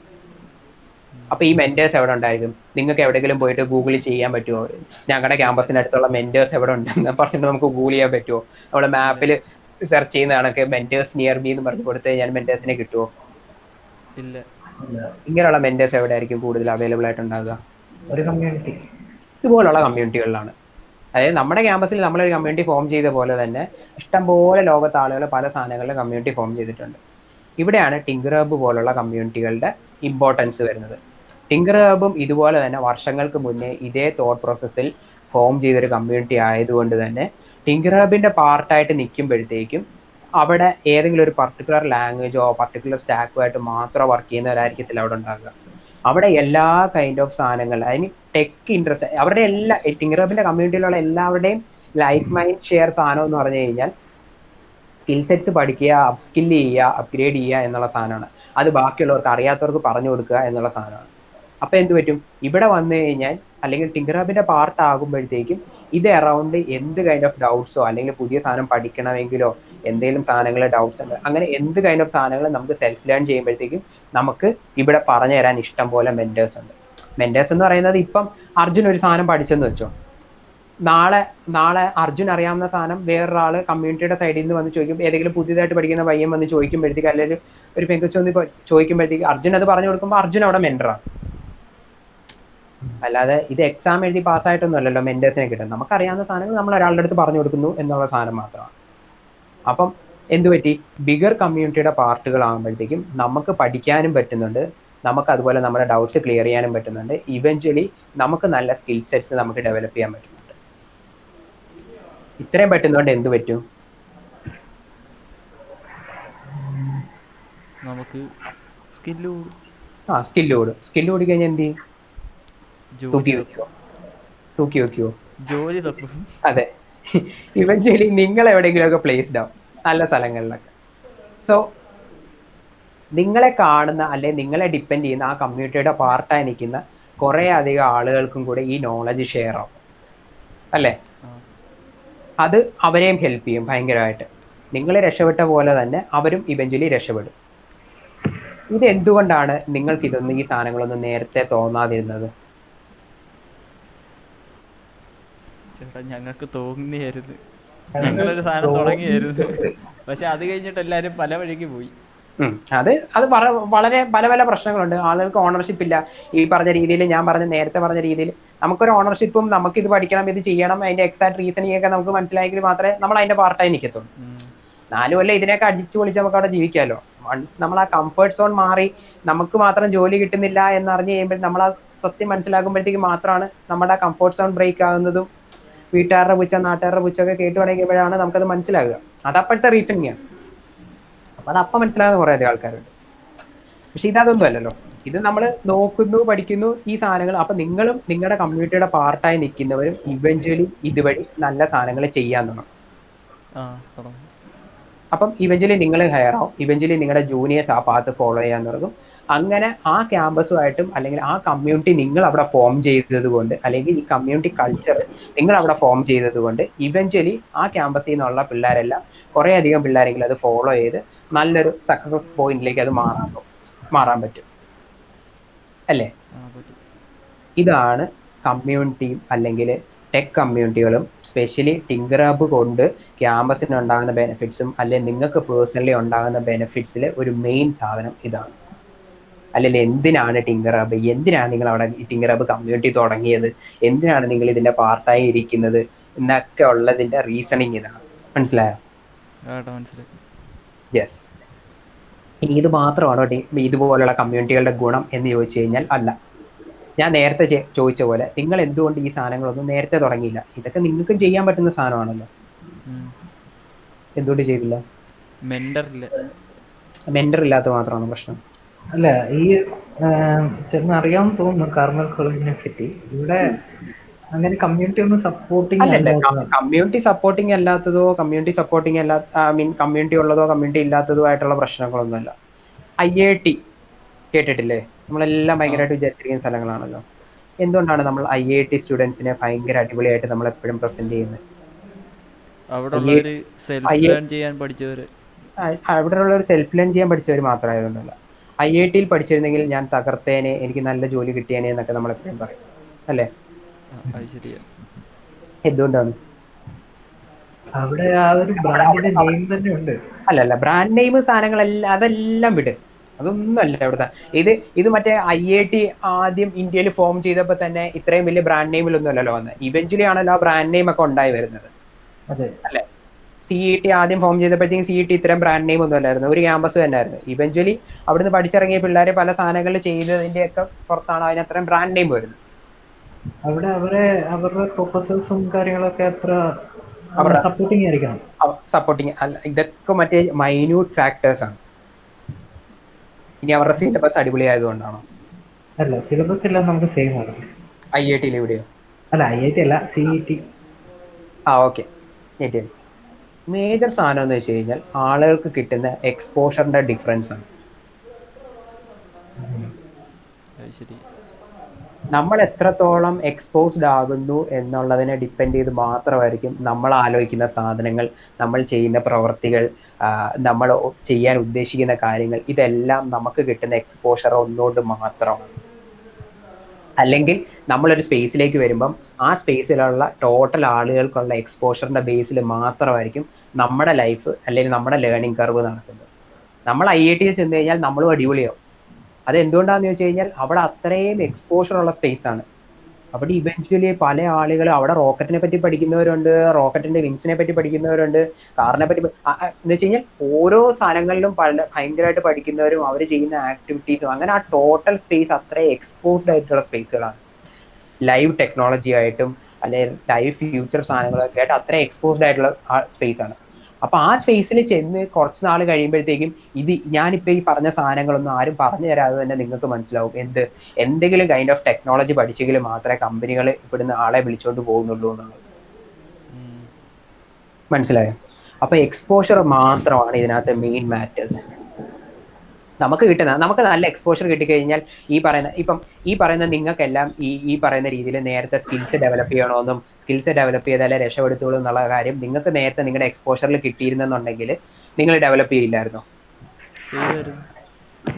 നിങ്ങൾ ഉടനെ പോയി നിങ്ങളുടെ ക്യാമ്പസിലുള്ള പ്രൊഫസറിന്റെ അടുത്ത് ചോദിക്കുമോ ഞാൻ സ്കിൽസ് ഡെവലപ്പ് ചെയ്തോട്ടെ, പെർമിഷൻ തരണമെന്ന്? ഇല്ലല്ലോ. എന്നിട്ട് എന്തുകൊണ്ടാണ് ചെയ്യാറുന്നത്? എക്സ്പോഷർ ഇല്ലാത്തതിന്റെ പ്രശ്നമാണ്. അല്ലാതെ ക്യാമ്പസിൽ കമ്മ്യൂണിറ്റി തുടങ്ങുന്നതും ഇതും എല്ലാം അത് ക്യാമ്പസിനെ രക്ഷപ്പെടുത്തുന്നതിന്റെ ഭാഗമായി നമ്മൾ ചെയ്യുന്ന സാധനങ്ങളാണ്. അല്ലെ നമുക്ക് കുറച്ചുകൂടെ ഒരു സോഷ്യൽ തോട്ട് ഉള്ളതിന്റെ പുറത്താണ് നമ്മൾ ആ സാധനങ്ങളൊക്കെ ചെയ്യുന്നത്. നമ്മൾ ഇവഞ്ച്വലി നമ്മൾ സ്വന്തമായിട്ടെങ്കിലും രക്ഷപ്പെടാൻ നോക്കണമെന്നുണ്ടെങ്കിൽ ഈ സാധനങ്ങളിൽ നമുക്ക് എക്സ്പോഷർ കിട്ടണം. നമുക്ക് എക്സ്പോഷർ കിട്ടണമെന്നുണ്ടെങ്കിൽ നമ്മൾ സംസാരിക്കുന്നതും നമ്മൾ ചെയ്യുന്നതും നമ്മൾ വായിക്കുന്നതും സാധനങ്ങളിൽ നമുക്ക് അത്ര എക്സ്പോഷർ ഉണ്ടാക്കിയെടുക്കാൻ പറ്റിയെങ്കിൽ മാത്രമല്ല നമ്മൾ നിൽക്കുന്ന സറൗണ്ടിങ്ങിൽ അത്രയും എക്സ്പോഷർ ഉണ്ടാക്കിയെടുക്കാൻ പറ്റിയെങ്കിൽ മാത്രമേ നമുക്ക് ഈ സാധനങ്ങളൊക്കെ ചെയ്യാൻ പറ്റത്തുള്ളൂ. അപ്പൊ നമ്മൾ പഠിക്കുന്ന IIT-ലല്ല, നമ്മൾ പഠിക്കുന്ന CET-ലല്ല, നമ്മൾ പഠിക്കുന്നത് CCET-ലാണ്. എല്ലാം ഉണ്ട് COT EOT ആണ്. ഓക്കെ, അപ്പൊ നമ്മൾ എന്ത് ചെയ്യും? ഈ പറയുന്ന എക്സ്പോഷർ ഉണ്ടാക്കിയെടുക്കാൻ നോക്കും. അവിടെ കമ്മ്യൂണിറ്റീസിനെ നമുക്ക് ബൈപാസ് ചെയ്യാൻ പറ്റും. അതായത് നിങ്ങൾ കുറച്ച് സെറ്റപ്പ് അല്ലെ ആ കമ്മ്യൂണിറ്റിയുടെ പാർട്ട് അല്ലെങ്കിൽ നിങ്ങളിപ്പോൾ ക്യാമ്പസിൽ ഒരു കമ്മ്യൂണിറ്റി ഉണ്ടാക്കിയല്ലോ, ഇവിടെ ഇപ്പുറത്തെ ഒരു ബിഗർ കമ്മ്യൂണിറ്റി ഇവിടെ ഉണ്ട്. എല്ലാ കൈൻഡ് ഓഫ് സാധനങ്ങളിലും സംസാരം നടക്കുന്നതും ഇൻഡസ്ട്രിയിലുള്ള ആളുകളൊക്കെ ഉള്ള ആളുകൾ ഇവിടെ ഉണ്ട്. അപ്പം നിങ്ങൾക്ക് ഈ എക്സ്പോഷർ ഇത്രയും എക്സ്പോസ്ഡ് ആയിട്ടുള്ള ഒരു സ്പേസിന്റെ ബെനിഫിറ്റ്സ് നിങ്ങൾക്ക് എങ്ങനെ ഇങ്ങോട്ടേക്ക് കൊണ്ടുവരാൻ പറ്റും? അവരുമായിട്ട് ജോയിൻ ചെയ്തപ്പോൾ യെസ്, അത്രേ ഉള്ളൂ. അതായത് നിങ്ങളുടെ ക്യാമ്പസിൽ ഇപ്പൊ നിങ്ങൾ 4 പേരാണ് അല്ലെങ്കിൽ നിങ്ങൾ 5 പേരോ നിങ്ങൾ 10 പേരോ തിങ്കറബ് പോലുള്ള കമ്മ്യൂണിറ്റി അല്ലെങ്കിൽ തിങ്കറബ് എന്ന് ഞാൻ ഈ പറയുന്നത് നമ്മൾ സ്പെസിഫിക്കലി ഇതുമായിട്ട് കണക്ട് ചെയ്ത് പറയുന്നതുകൊണ്ടാണ്. അല്ലെങ്കിൽ ഇതുപോലുള്ള ഔട്ടിലുള്ള ഏത് കമ്മ്യൂണിറ്റികളുമായിട്ട് നമ്മൾ അവിടെ ചേർന്ന് വർക്ക് ചെയ്യാൻ തുടങ്ങി അല്ലെ ആ കമ്മ്യൂണിറ്റിയുടെ പാർട്ട് ആകുമ്പോഴത്തേക്ക് എന്ത് പറ്റും? അവരവിടെ സംസാരിക്കുന്ന ഒരു കുറേ ഗ്രൂപ്പുകളും അവരുടെ കമ്മ്യൂണിറ്റി സ്പേസുകളും കാണും. ഇപ്പൊ ഡിസ്കോഡ് ഇല്ലേ തിങ്കറബ്, അതുപോലുള്ള എല്ലാവർക്കും അതിൻ്റെതായ പ്ലാറ്റ്ഫോമുകളും സാധനങ്ങളും കാണും. അപ്പൊ നമ്മൾ എന്ത് ചെയ്യും? നമ്മൾ ആ കമ്മ്യൂണിറ്റിയുടെ പാർട്ടായിട്ട് അവിടെ പോയിരുന്ന് നമ്മൾ അവിടുത്തെ ടോക്കും സാധനങ്ങളൊക്കെ കേൾക്കുമ്പോഴത്തേക്ക് നമുക്ക് എന്ത് കിട്ടും? ബെറ്റർ എക്സ്പോഷർ കിട്ടും. അത് ചെയ്യാൻ തോന്നും, അതിന്റെ കൂടെ നമുക്ക് ബെറ്റർ എക്സ്പോഷർ കിട്ടും. നമുക്ക് ബെറ്റർ എക്സ്പോഷർ കിട്ടിക്കഴിഞ്ഞാൽ അത് ഇവഞ്ച്വലി ആർക്ക് ഗുണമാവും? നമുക്കും ഗുണമാവും. അതുപോലെ തന്നെ അരവിന്ദ് ഒരു പുതിയ സാധനം അറിഞ്ഞ് അതിനെപ്പറ്റി കേട്ട് കഴിഞ്ഞാൽ അഫ്കോഴ്സ് എന്താണേലും അരവിന്ദ് ക്ലാസ് ഗ്രൂപ്പിലോ അല്ലെങ്കിൽ അരവിന്ദിന് വളരെ ക്ലോസ് ആയിട്ടുള്ള ആളുകളുടെ അടുത്ത് അത് പറയത്തില്ലേ? ആ എക്സ്പോഷർ ക്യാമ്പസുകളിലേക്കും കൂടെ വൈഡൻ ചെയ്യും നിങ്ങൾക്ക് കിട്ടുന്ന സാധനങ്ങൾ. ഇത് ഈ എക്സ്പോഷർ ഏതായാലും IIT ഇതൊന്നും മാറ്റാൻ പറ്റത്തില്ല. എങ്കിലും നിങ്ങൾക്ക് ഇവഞ്ച്വലി ഈ കൈൻഡ് ഓഫ് സാധനങ്ങളിൽ ഒരു ബെറ്റർ എക്സ്പോഷർ സാധനങ്ങളിൽ കിട്ടാൻ തുടങ്ങും അല്ലേ? ഞാനൊരു ഡൗട്ട് ചോദിച്ചല്ലേ, ഈ എക്സ്പോഷർ എന്ന് പറയുമ്പോൾ നമ്മളെ കൂടെയുള്ള PAs എന്തെങ്കിലും പുതിയൊരു കാര്യം പഠിക്കുവോ അല്ലെങ്കിൽ അതിലെന്തെങ്കിലും ചെയ്യുമ്പോൾ നമുക്കൂടെ അത് ചെയ്താൽ കൊള്ളാം അതല്ലേ? അങ്ങനെ തോന്നുന്ന സാധനങ്ങളുണ്ട്. പുതിയതായിട്ടുള്ള ടെക്നോളജികൾ, അതായത് ഇപ്പൊ നിങ്ങൾ PAs എല്ലാവരും കൂടി ഇരുന്നിട്ട് പൈത്തണിലെ ജാങ്കോയുടെ ഫ്രെയിംവർക്ക് പഠിച്ച് കുറെ പ്രൊജക്റ്റും സാധനങ്ങളൊക്കെ ചെയ്തെന്ന് വെച്ചോ. നിങ്ങൾ അത് വെച്ചിട്ട് 4 കൊല്ലം കഴിഞ്ഞ് പുറത്തോട്ട് ഇറങ്ങി കമ്പനിയിൽ അപ്ലൈ ചെയ്യാൻ പോകുമ്പോഴത്തേക്കാണ് അറിയുന്നത് കമ്പനികൾക്ക് ജാങ്കോ അല്ല വേണ്ടത്, ഫ്ലാസ്ക് ആണ് വേണ്ടതെന്ന് അറിയുന്നത്. ഫ്ലാസ്ക് എന്ന് പറഞ്ഞ ഒരു ഫ്രെയിംവർക്കാണ്, ഫ്ലാസ്ക് ആണ് വേണ്ടതെന്ന് അറിയാം. അതെന്തുകൊണ്ടാണ്? നിങ്ങൾക്ക് ബെറ്റർ എക്സ്പോഷർ ഇല്ലാത്തതിന്റെ പ്രശ്നമാണ്. നാട്ടിൽ നടക്കുന്ന സാധനങ്ങൾ എന്താണെന്ന് നിങ്ങൾ അറിയുന്നില്ല, അല്ലെ കമ്പനികൾക്ക് വേണ്ട സാധനങ്ങൾ എന്താണെന്ന് അറിയുന്നില്ല, നാട്ടിൽ പുതിയ അപ്ഡേറ്റ്സ് വരുന്നത് എന്താണെന്ന് അറിയുന്നില്ല. നിങ്ങളൊന്ന് സെർച്ച് ചെയ്ത് നിങ്ങളുടെ ഒരു സെർച്ചിന്റെ പരിമിതികളിൽ വെച്ചിട്ടായിരിക്കും നിങ്ങൾ ആ സാധനങ്ങൾ പഠിക്കുന്നത്. മനസ്സിലായോ? അപ്പം ഇവരുമായിട്ട് എപ്പോഴും ഇന്ററാക്ട് ചെയ്ത് നിൽക്കുമ്പോഴത്തേക്ക് ഇതിനകത്ത് അപ്ഡേഷൻസും അല്ലെങ്കിൽ ഇത് അറൗണ്ട് നടക്കുന്നത് ടെക് അറൗണ്ട് നടക്കുന്നതും നാട്ടിൽ നടക്കുന്ന സാധനങ്ങളുമായിട്ടൊക്കെ ആയിട്ട് എന്ത് പറ്റും? നമ്മൾ എപ്പോഴും അപ്ഡേറ്റഡ് ആയിരിക്കും. അപ്പം നമ്മൾ ചെയ്യാൻ പോകുന്ന സാധനങ്ങൾ, നമ്മൾ പഠിക്കാൻ പോകുന്ന സാധനങ്ങളെല്ലാം അത് റിഫ്ലക്ട് ചെയ്യും. നമ്മളത് റിഫ്ലക്ട് ചെയ്യുമ്പോൾ നമ്മളെ ഡിപ്പെൻഡ് ചെയ്ത് നമ്മളിപ്പം ഈ കമ്മ്യൂണിറ്റി ലീഡ് ചെയ്ത് നിൽക്കുന്നവരാണല്ലോ. അപ്പോൾ ആ കമ്മ്യൂണിറ്റിയുടെ പാർട്ടായിട്ട് നമ്മൾ ഓരോ ആക്ടിവിറ്റീസ് ക്യാമ്പസിൽ ചെയ്യുമ്പോഴത്തേക്കും അതും ക്യാമ്പസിലുള്ള ബാക്കി പിള്ളേർക്കും ആ സാധനങ്ങൾ മനസ്സിലാവും. ഇങ്ങനെയാണ് ഇവഞ്ച്വലി ആ ക്യാമ്പസിന് ബെറ്റർ എക്സ്പോഷറും അതുപോലെ തന്നെ നല്ല സ്കിൽഫുൾ ആയിട്ടുള്ള പിള്ളേരും അവിടുന്ന് ഡെവലപ്പ് ആകുന്നതിന്റെ പ്രോസസ്സ് ഇതാണ്. അല്ലെങ്കിൽ കമ്മ്യൂണിറ്റി സ്റ്റാർട്ട് ചെയ്തതിന്റെ ആവശ്യം ഇതാണ്. മനസ്സിലായോ? ഏകദേശം ഒക്കെ ഒരു ക്ലാരിറ്റി കിട്ടിയില്ലേ? കിട്ടി. ഇനി ഒരു സാധനം കൂടെ ഞാൻ പറയാം. അതായത് ഇന്നത്തെ കാലത്ത്, അതായത് ഒരു 5 കൊല്ലം കൂടെ അല്ലെങ്കിൽ ഒരു 6 കൊല്ലത്തിന് ശേഷവും, അതായത് ഇപ്പോഴും നടന്നുകൊണ്ടിരിക്കുന്ന സിനാരിയോയില് ലോകത്ത് ബെസ്റ്റ് സാധനങ്ങളിൽ ഹയറിങ് നടക്കുന്നത് റെഫറൽ ത്രൂ ആണ്. മനസ്സിലായോ? അതായത് ഞാൻ നേരത്തെ പറഞ്ഞില്ലേ, നമ്മൾ 5 പേര് ചേർന്ന് ഒരു സ്റ്റാർട്ടപ്പ് ഉണ്ടാക്കി. ഏറ്റവും കൂടുതൽ ഇന്ത്യയിൽ ആളുകളെ ഹയർ ചെയ്യുന്നത് സ്റ്റാർട്ടപ്സ് ആണെന്ന് ഞാൻ പറഞ്ഞു. ഐ മീൻ ഓപ്പണിങ്സ് ഉള്ളത് സ്റ്റാർട്ടപ്സിലാന്ന് പറഞ്ഞു. ഈ സ്റ്റാർട്ടപ്സ് എങ്ങനെയാ ഹയർ ചെയ്യുന്നത്, ആളെ എടുക്കുന്നത് എങ്ങനെയാ? എല്ലാ ക്യാമ്പസിലും പോയിട്ട് ഡ്രൈവ് നടത്തുമോ? TCSനെ പോലെയും വിപ്രോനെ പോലെയൊക്കെ? അതെ, അത്രേ ഉള്ളൂ. നമ്മുടെ കൂട്ടത്തിൽ, അതായത് നമ്മുടെ സർക്കിളിൽ ആരെങ്കിലും പരിചയമുണ്ടോ അല്ലെങ്കിൽ ആ പണി അറിയാവുന്ന ആരെങ്കിലും ഉണ്ടോ എന്നുള്ളത് നമ്മൾ തിരക്കും. അതിന്റെ റീസണിങ് എന്നാന്ന് വെച്ച് കഴിഞ്ഞാൽ കൂട്ടത്തിൽ കൂട്ടാൻ പറ്റണം, പണി അറിയുകയും ചെയ്യണം, അതുപോലെ കൂട്ടത്തിൽ കൂട്ടാനും പറ്റണം. ഈ ഒരു 2 റീസണിങ് ആണ് നോക്കുന്നത്. അപ്പം സ്റ്റാർട്ടപ്പ് സിനാരിയോസിൽ സ്റ്റാർട്ടപ്സ് ചെയ്യുന്ന പരിപാടി എന്താണെന്ന് വെച്ച് കഴിഞ്ഞാൽ അവരവരുടെ ക്ലോസ് സർക്കിളിൽ ചോദിക്കും. ക്ലോസ് സർക്കിളിൽ ചോദിച്ചിട്ട് കിട്ടിയില്ല എന്നുണ്ടെങ്കിൽ അവര് ഇതുപോലുള്ള കമ്മ്യൂണിറ്റീസിനെ പിങ് ചെയ്തിട്ട് ചോദിക്കും, ഇതേപോലെ ഒരാളുണ്ടോ, ഒരു പേഴ്സൺ ഉണ്ടോ ഇന്ന സ്കിൽ സെറ്റ്സ് ഉള്ളതെന്ന്. എന്തിനും ഒരു കമ്മ്യൂണിറ്റിയിൽ പിങ് ചെയ്തിട്ട് ചോദിക്കുന്നത്? അല്ല, അവിടെ എല്ലാവരും കാണും, അത് ശരിയാണ്, അവിടെ എല്ലാവരും കാണും. പക്ഷെ അതിനേക്കാൾ വേറൊരു പോയിന്റ് ഇതിനകത്ത് എന്നാന്ന് വെച്ച് കഴിഞ്ഞാൽ കൂട്ടത്തിൽ കൂട്ടാൻ പറ്റണം. മനസ്സിലായോ? അപ്പം എനിക്കിപ്പോ അർജുനെ നന്നായിട്ട് അറിയാം, അല്ലെങ്കിൽ നമ്മൾ ടിങ്കറബിൾ ടോട്ടലി 10,000-15,000 ആൾക്കാരുണ്ട്. ഈ 10,000 ആൾക്കാരെ എനിക്കറിയത്തില്ലായിരിക്കും, പക്ഷെ ഈ 10,000 ആളുകളിലും അങ്ങോട്ടും ഇങ്ങോട്ടും അറിയാവുന്ന ഒരു ഇഷ്ടം പോലെ കാണുമല്ലോ. ഇപ്പൊ നിങ്ങൾ കമ്മ്യൂണിറ്റിയുടെ പാർട്ടായി വന്നു കഴിയുമ്പോഴത്തേക്കും നിങ്ങളുടെ ക്യാമ്പസിൽ, ഇതിപ്പോ നിങ്ങൾക്ക് ക്യാമ്പസിലുള്ളവരെ മാത്രമേ അറിയത്തുള്ളൂ, പക്ഷെ നിങ്ങൾക്ക് ഇപ്പം ബാക്കി ക്യാമ്പസിലുള്ളവരും ബാക്കിയുള്ളവരൊക്കെ ആയിട്ട് എല്ലാം അങ്ങോട്ടും ഇങ്ങോട്ടും അറിയാം. അർജുൻ ചെയ്യുന്ന കൈൻഡ് ഓഫ് സാധനങ്ങൾ അവർക്കറിയാം, അവർ ചെയ്യുന്ന സാധനം അർജുൻ അറിയാം, അരവിന്ദിന് അറിയാം, അങ്ങോട്ടും ഇങ്ങോട്ടും എല്ലാവർക്കും അങ്ങോട്ടും ഇങ്ങോട്ടും അറിയാൻ പറ്റും. ഞാൻ ഇടയ്ക്കിടയ്ക്ക് നൗറിൻ അല്ലേ, ഓക്കെ, ഞാൻ പേര് വിളിക്കുമ്പോഴേ നൗറിൻ എന്നുള്ള സാധനം എനിക്ക് കിട്ടും. സോ നൗറിനെ ബാക്കിയുള്ളവർക്ക് അറിയാം. അപ്പം എല്ലാവർക്കും അങ്ങോട്ടും ഇങ്ങോട്ടും അറിയാം നൗറിൻ എന്ത് സാധനങ്ങളാണ് ചെയ്യുന്നതെന്ന് അറിയാം, നൗറിന്റെ സ്കിൽ സെറ്റ് എന്തൊക്കെയാണെന്ന് അറിയാം, എല്ലാവർക്കും അങ്ങോട്ടും ഇങ്ങോട്ടും അറിയാം. അപ്പൊ ഇത് കൾച്ചറലി ഫിറ്റ് ആണ്. മനസ്സിലായോ?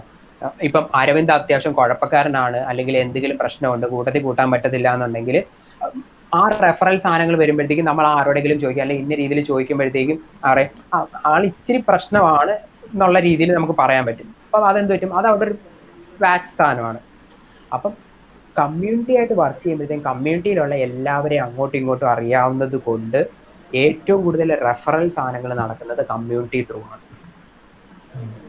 ഈ കമ്പനീസ് എല്ലാം, അതായത് ഇനി അങ്ങോട്ടേക്ക് വരുമ്പോൾ മോർ ദാൻ 60%, അതായത് ലോകത്തുള്ള ജോബുകളുടെ ഇപ്പൊ തന്നെ നല്ലൊരു പെർസെൻറ്റേജും കമ്മ്യൂണിറ്റി ത്രൂ ആണ് നടക്കുന്നത്. പക്ഷെ ഇനി അങ്ങോട്ടേക്ക് ലോകത്ത് മോർ ദാൻ 60% ഹയറിങ് നടക്കുക ഇതേപോലെ കമ്മ്യൂണിറ്റീസ് ത്രൂ ആണ്, അല്ലെങ്കിൽ ഇതുപോലെ ക്ലോസ് റെഫറൻസ് ത്രൂ ആണ് ഇതേപോലെ ഹയറിങ്സ് നടക്കുക. മനസ്സിലായോ?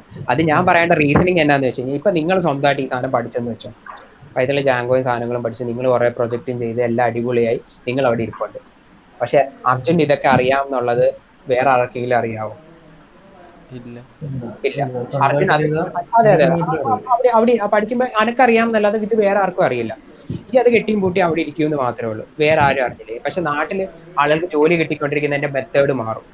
ഐ മീൻ ഇപ്പൊ മറ്റേ ക്യാമ്പസിൽ വന്ന് റിക്രൂട്ട് ചെയ്തുകൊണ്ടിരുന്ന മെത്തേഡുകൾ മാറിയിട്ട് ആളുകൾ ഇതേപോലെ റെഫറൽ മെത്തേഡ്സിൽ ഇറങ്ങുമ്പോഴത്തേക്കും നമ്മൾ ഈ ചെയ്യുന്നതും വെച്ചുകൊണ്ട് അവിടെ ഇരിക്കും, നമ്മളെ ആരെയും ഹയർ ചെയ്യാൻ കാണത്തില്ല. മനസ്സിലായോ? അവിടെയാണ് ഹയറിംഗ് ലാസ്റ്റ് സ്റ്റേജിൽ കമ്മ്യൂണിറ്റീസ് ഏറ്റവും കൂടുതൽ ഹെൽപ്പ് ചെയ്യുന്നത്.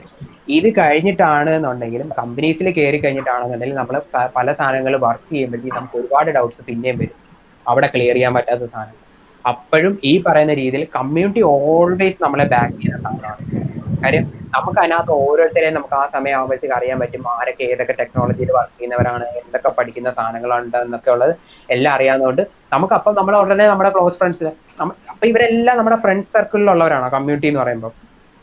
എക്സാക്ട്ലി നമുക്ക് ഇന്ന ആളെ വിളിച്ച് ചോദിക്കാൻ പറ്റുക, ഇന്ന രീതിയിലൊരു സാധനമുണ്ട്, എങ്ങനെ അത് ക്ലിയർ ചെയ്യാൻ പറ്റുക, അല്ലെങ്കിൽ ഇന്ന ആളെ പരിചയമുണ്ടോ, ഇന്ന കമ്പനിയിലേക്ക് ഞാൻ കമ്പനി ഷിഫ്റ്റ് ചെയ്യാൻ നോക്കുന്നുണ്ട്, അപ്പം ആ കമ്പനിയിൽ നമുക്ക് പരിചയമുള്ള ആരെങ്കിലും കാണും.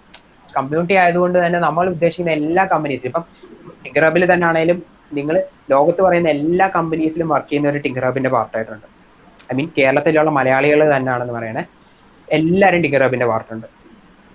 അപ്പം നിങ്ങളെ ആരെങ്കിലും ഒക്കെ കാണും ആ കമ്പനിയിലേക്ക് റെഫർ ചെയ്യാനായിട്ട്. ഇപ്പൊ ഞാൻ ട്രൂ കോളറിലേക്ക് നോക്കുകയാണെന്ന് വെച്ചോ, ട്രൂ കോളറിലേക്ക് ഞാൻ ജോലി നോക്കുകയാണ്. ടിങ്കറബിന്റെ ഒരു ഫൗണ്ടർ എന്ന് പറയുന്നത് ട്രൂ കോളറിന്റെ പ്രൊഡക്റ്റ് മാനേജറാണ്. അപ്പം ആബിനെ ഞാൻ വിളിച്ചിട്ട്, ആബി ഞാൻ ഇന്ന സാധനം നിങ്ങളുടെ അങ്ങോട്ടേക്ക് ജോബ് നോക്കുന്നുണ്ടെന്ന് പറഞ്ഞാൽ ആബി അടിപൊളിയായിട്ട് നമ്മളെ റെഫർ ചെയ്യും. അപ്പൊ ആ കമ്പനിയിൽ തന്നെ ഉള്ളവർ നമ്മളെ റെഫർ ചെയ്യുമ്പോഴത്തേക്കും അതാണ് ഏറ്റവും വാലിഡേഷൻ സാധനം. ഞാൻ പിന്നെ വേറൊന്നും പറയേണ്ട കാര്യം. ഇതാണ് ടോട്ടൽ എക്കോസിസ്റ്റത്തിൽ നടന്നുകൊണ്ടിരിക്കുന്ന സംഭവങ്ങൾ. എന്തെങ്കിലും ഒക്കെ മനസ്സിലായോ? കുറെ അധികം സാധനങ്ങൾ നമ്മൾ സംസാരിച്ചു. മനസ്സിലായി.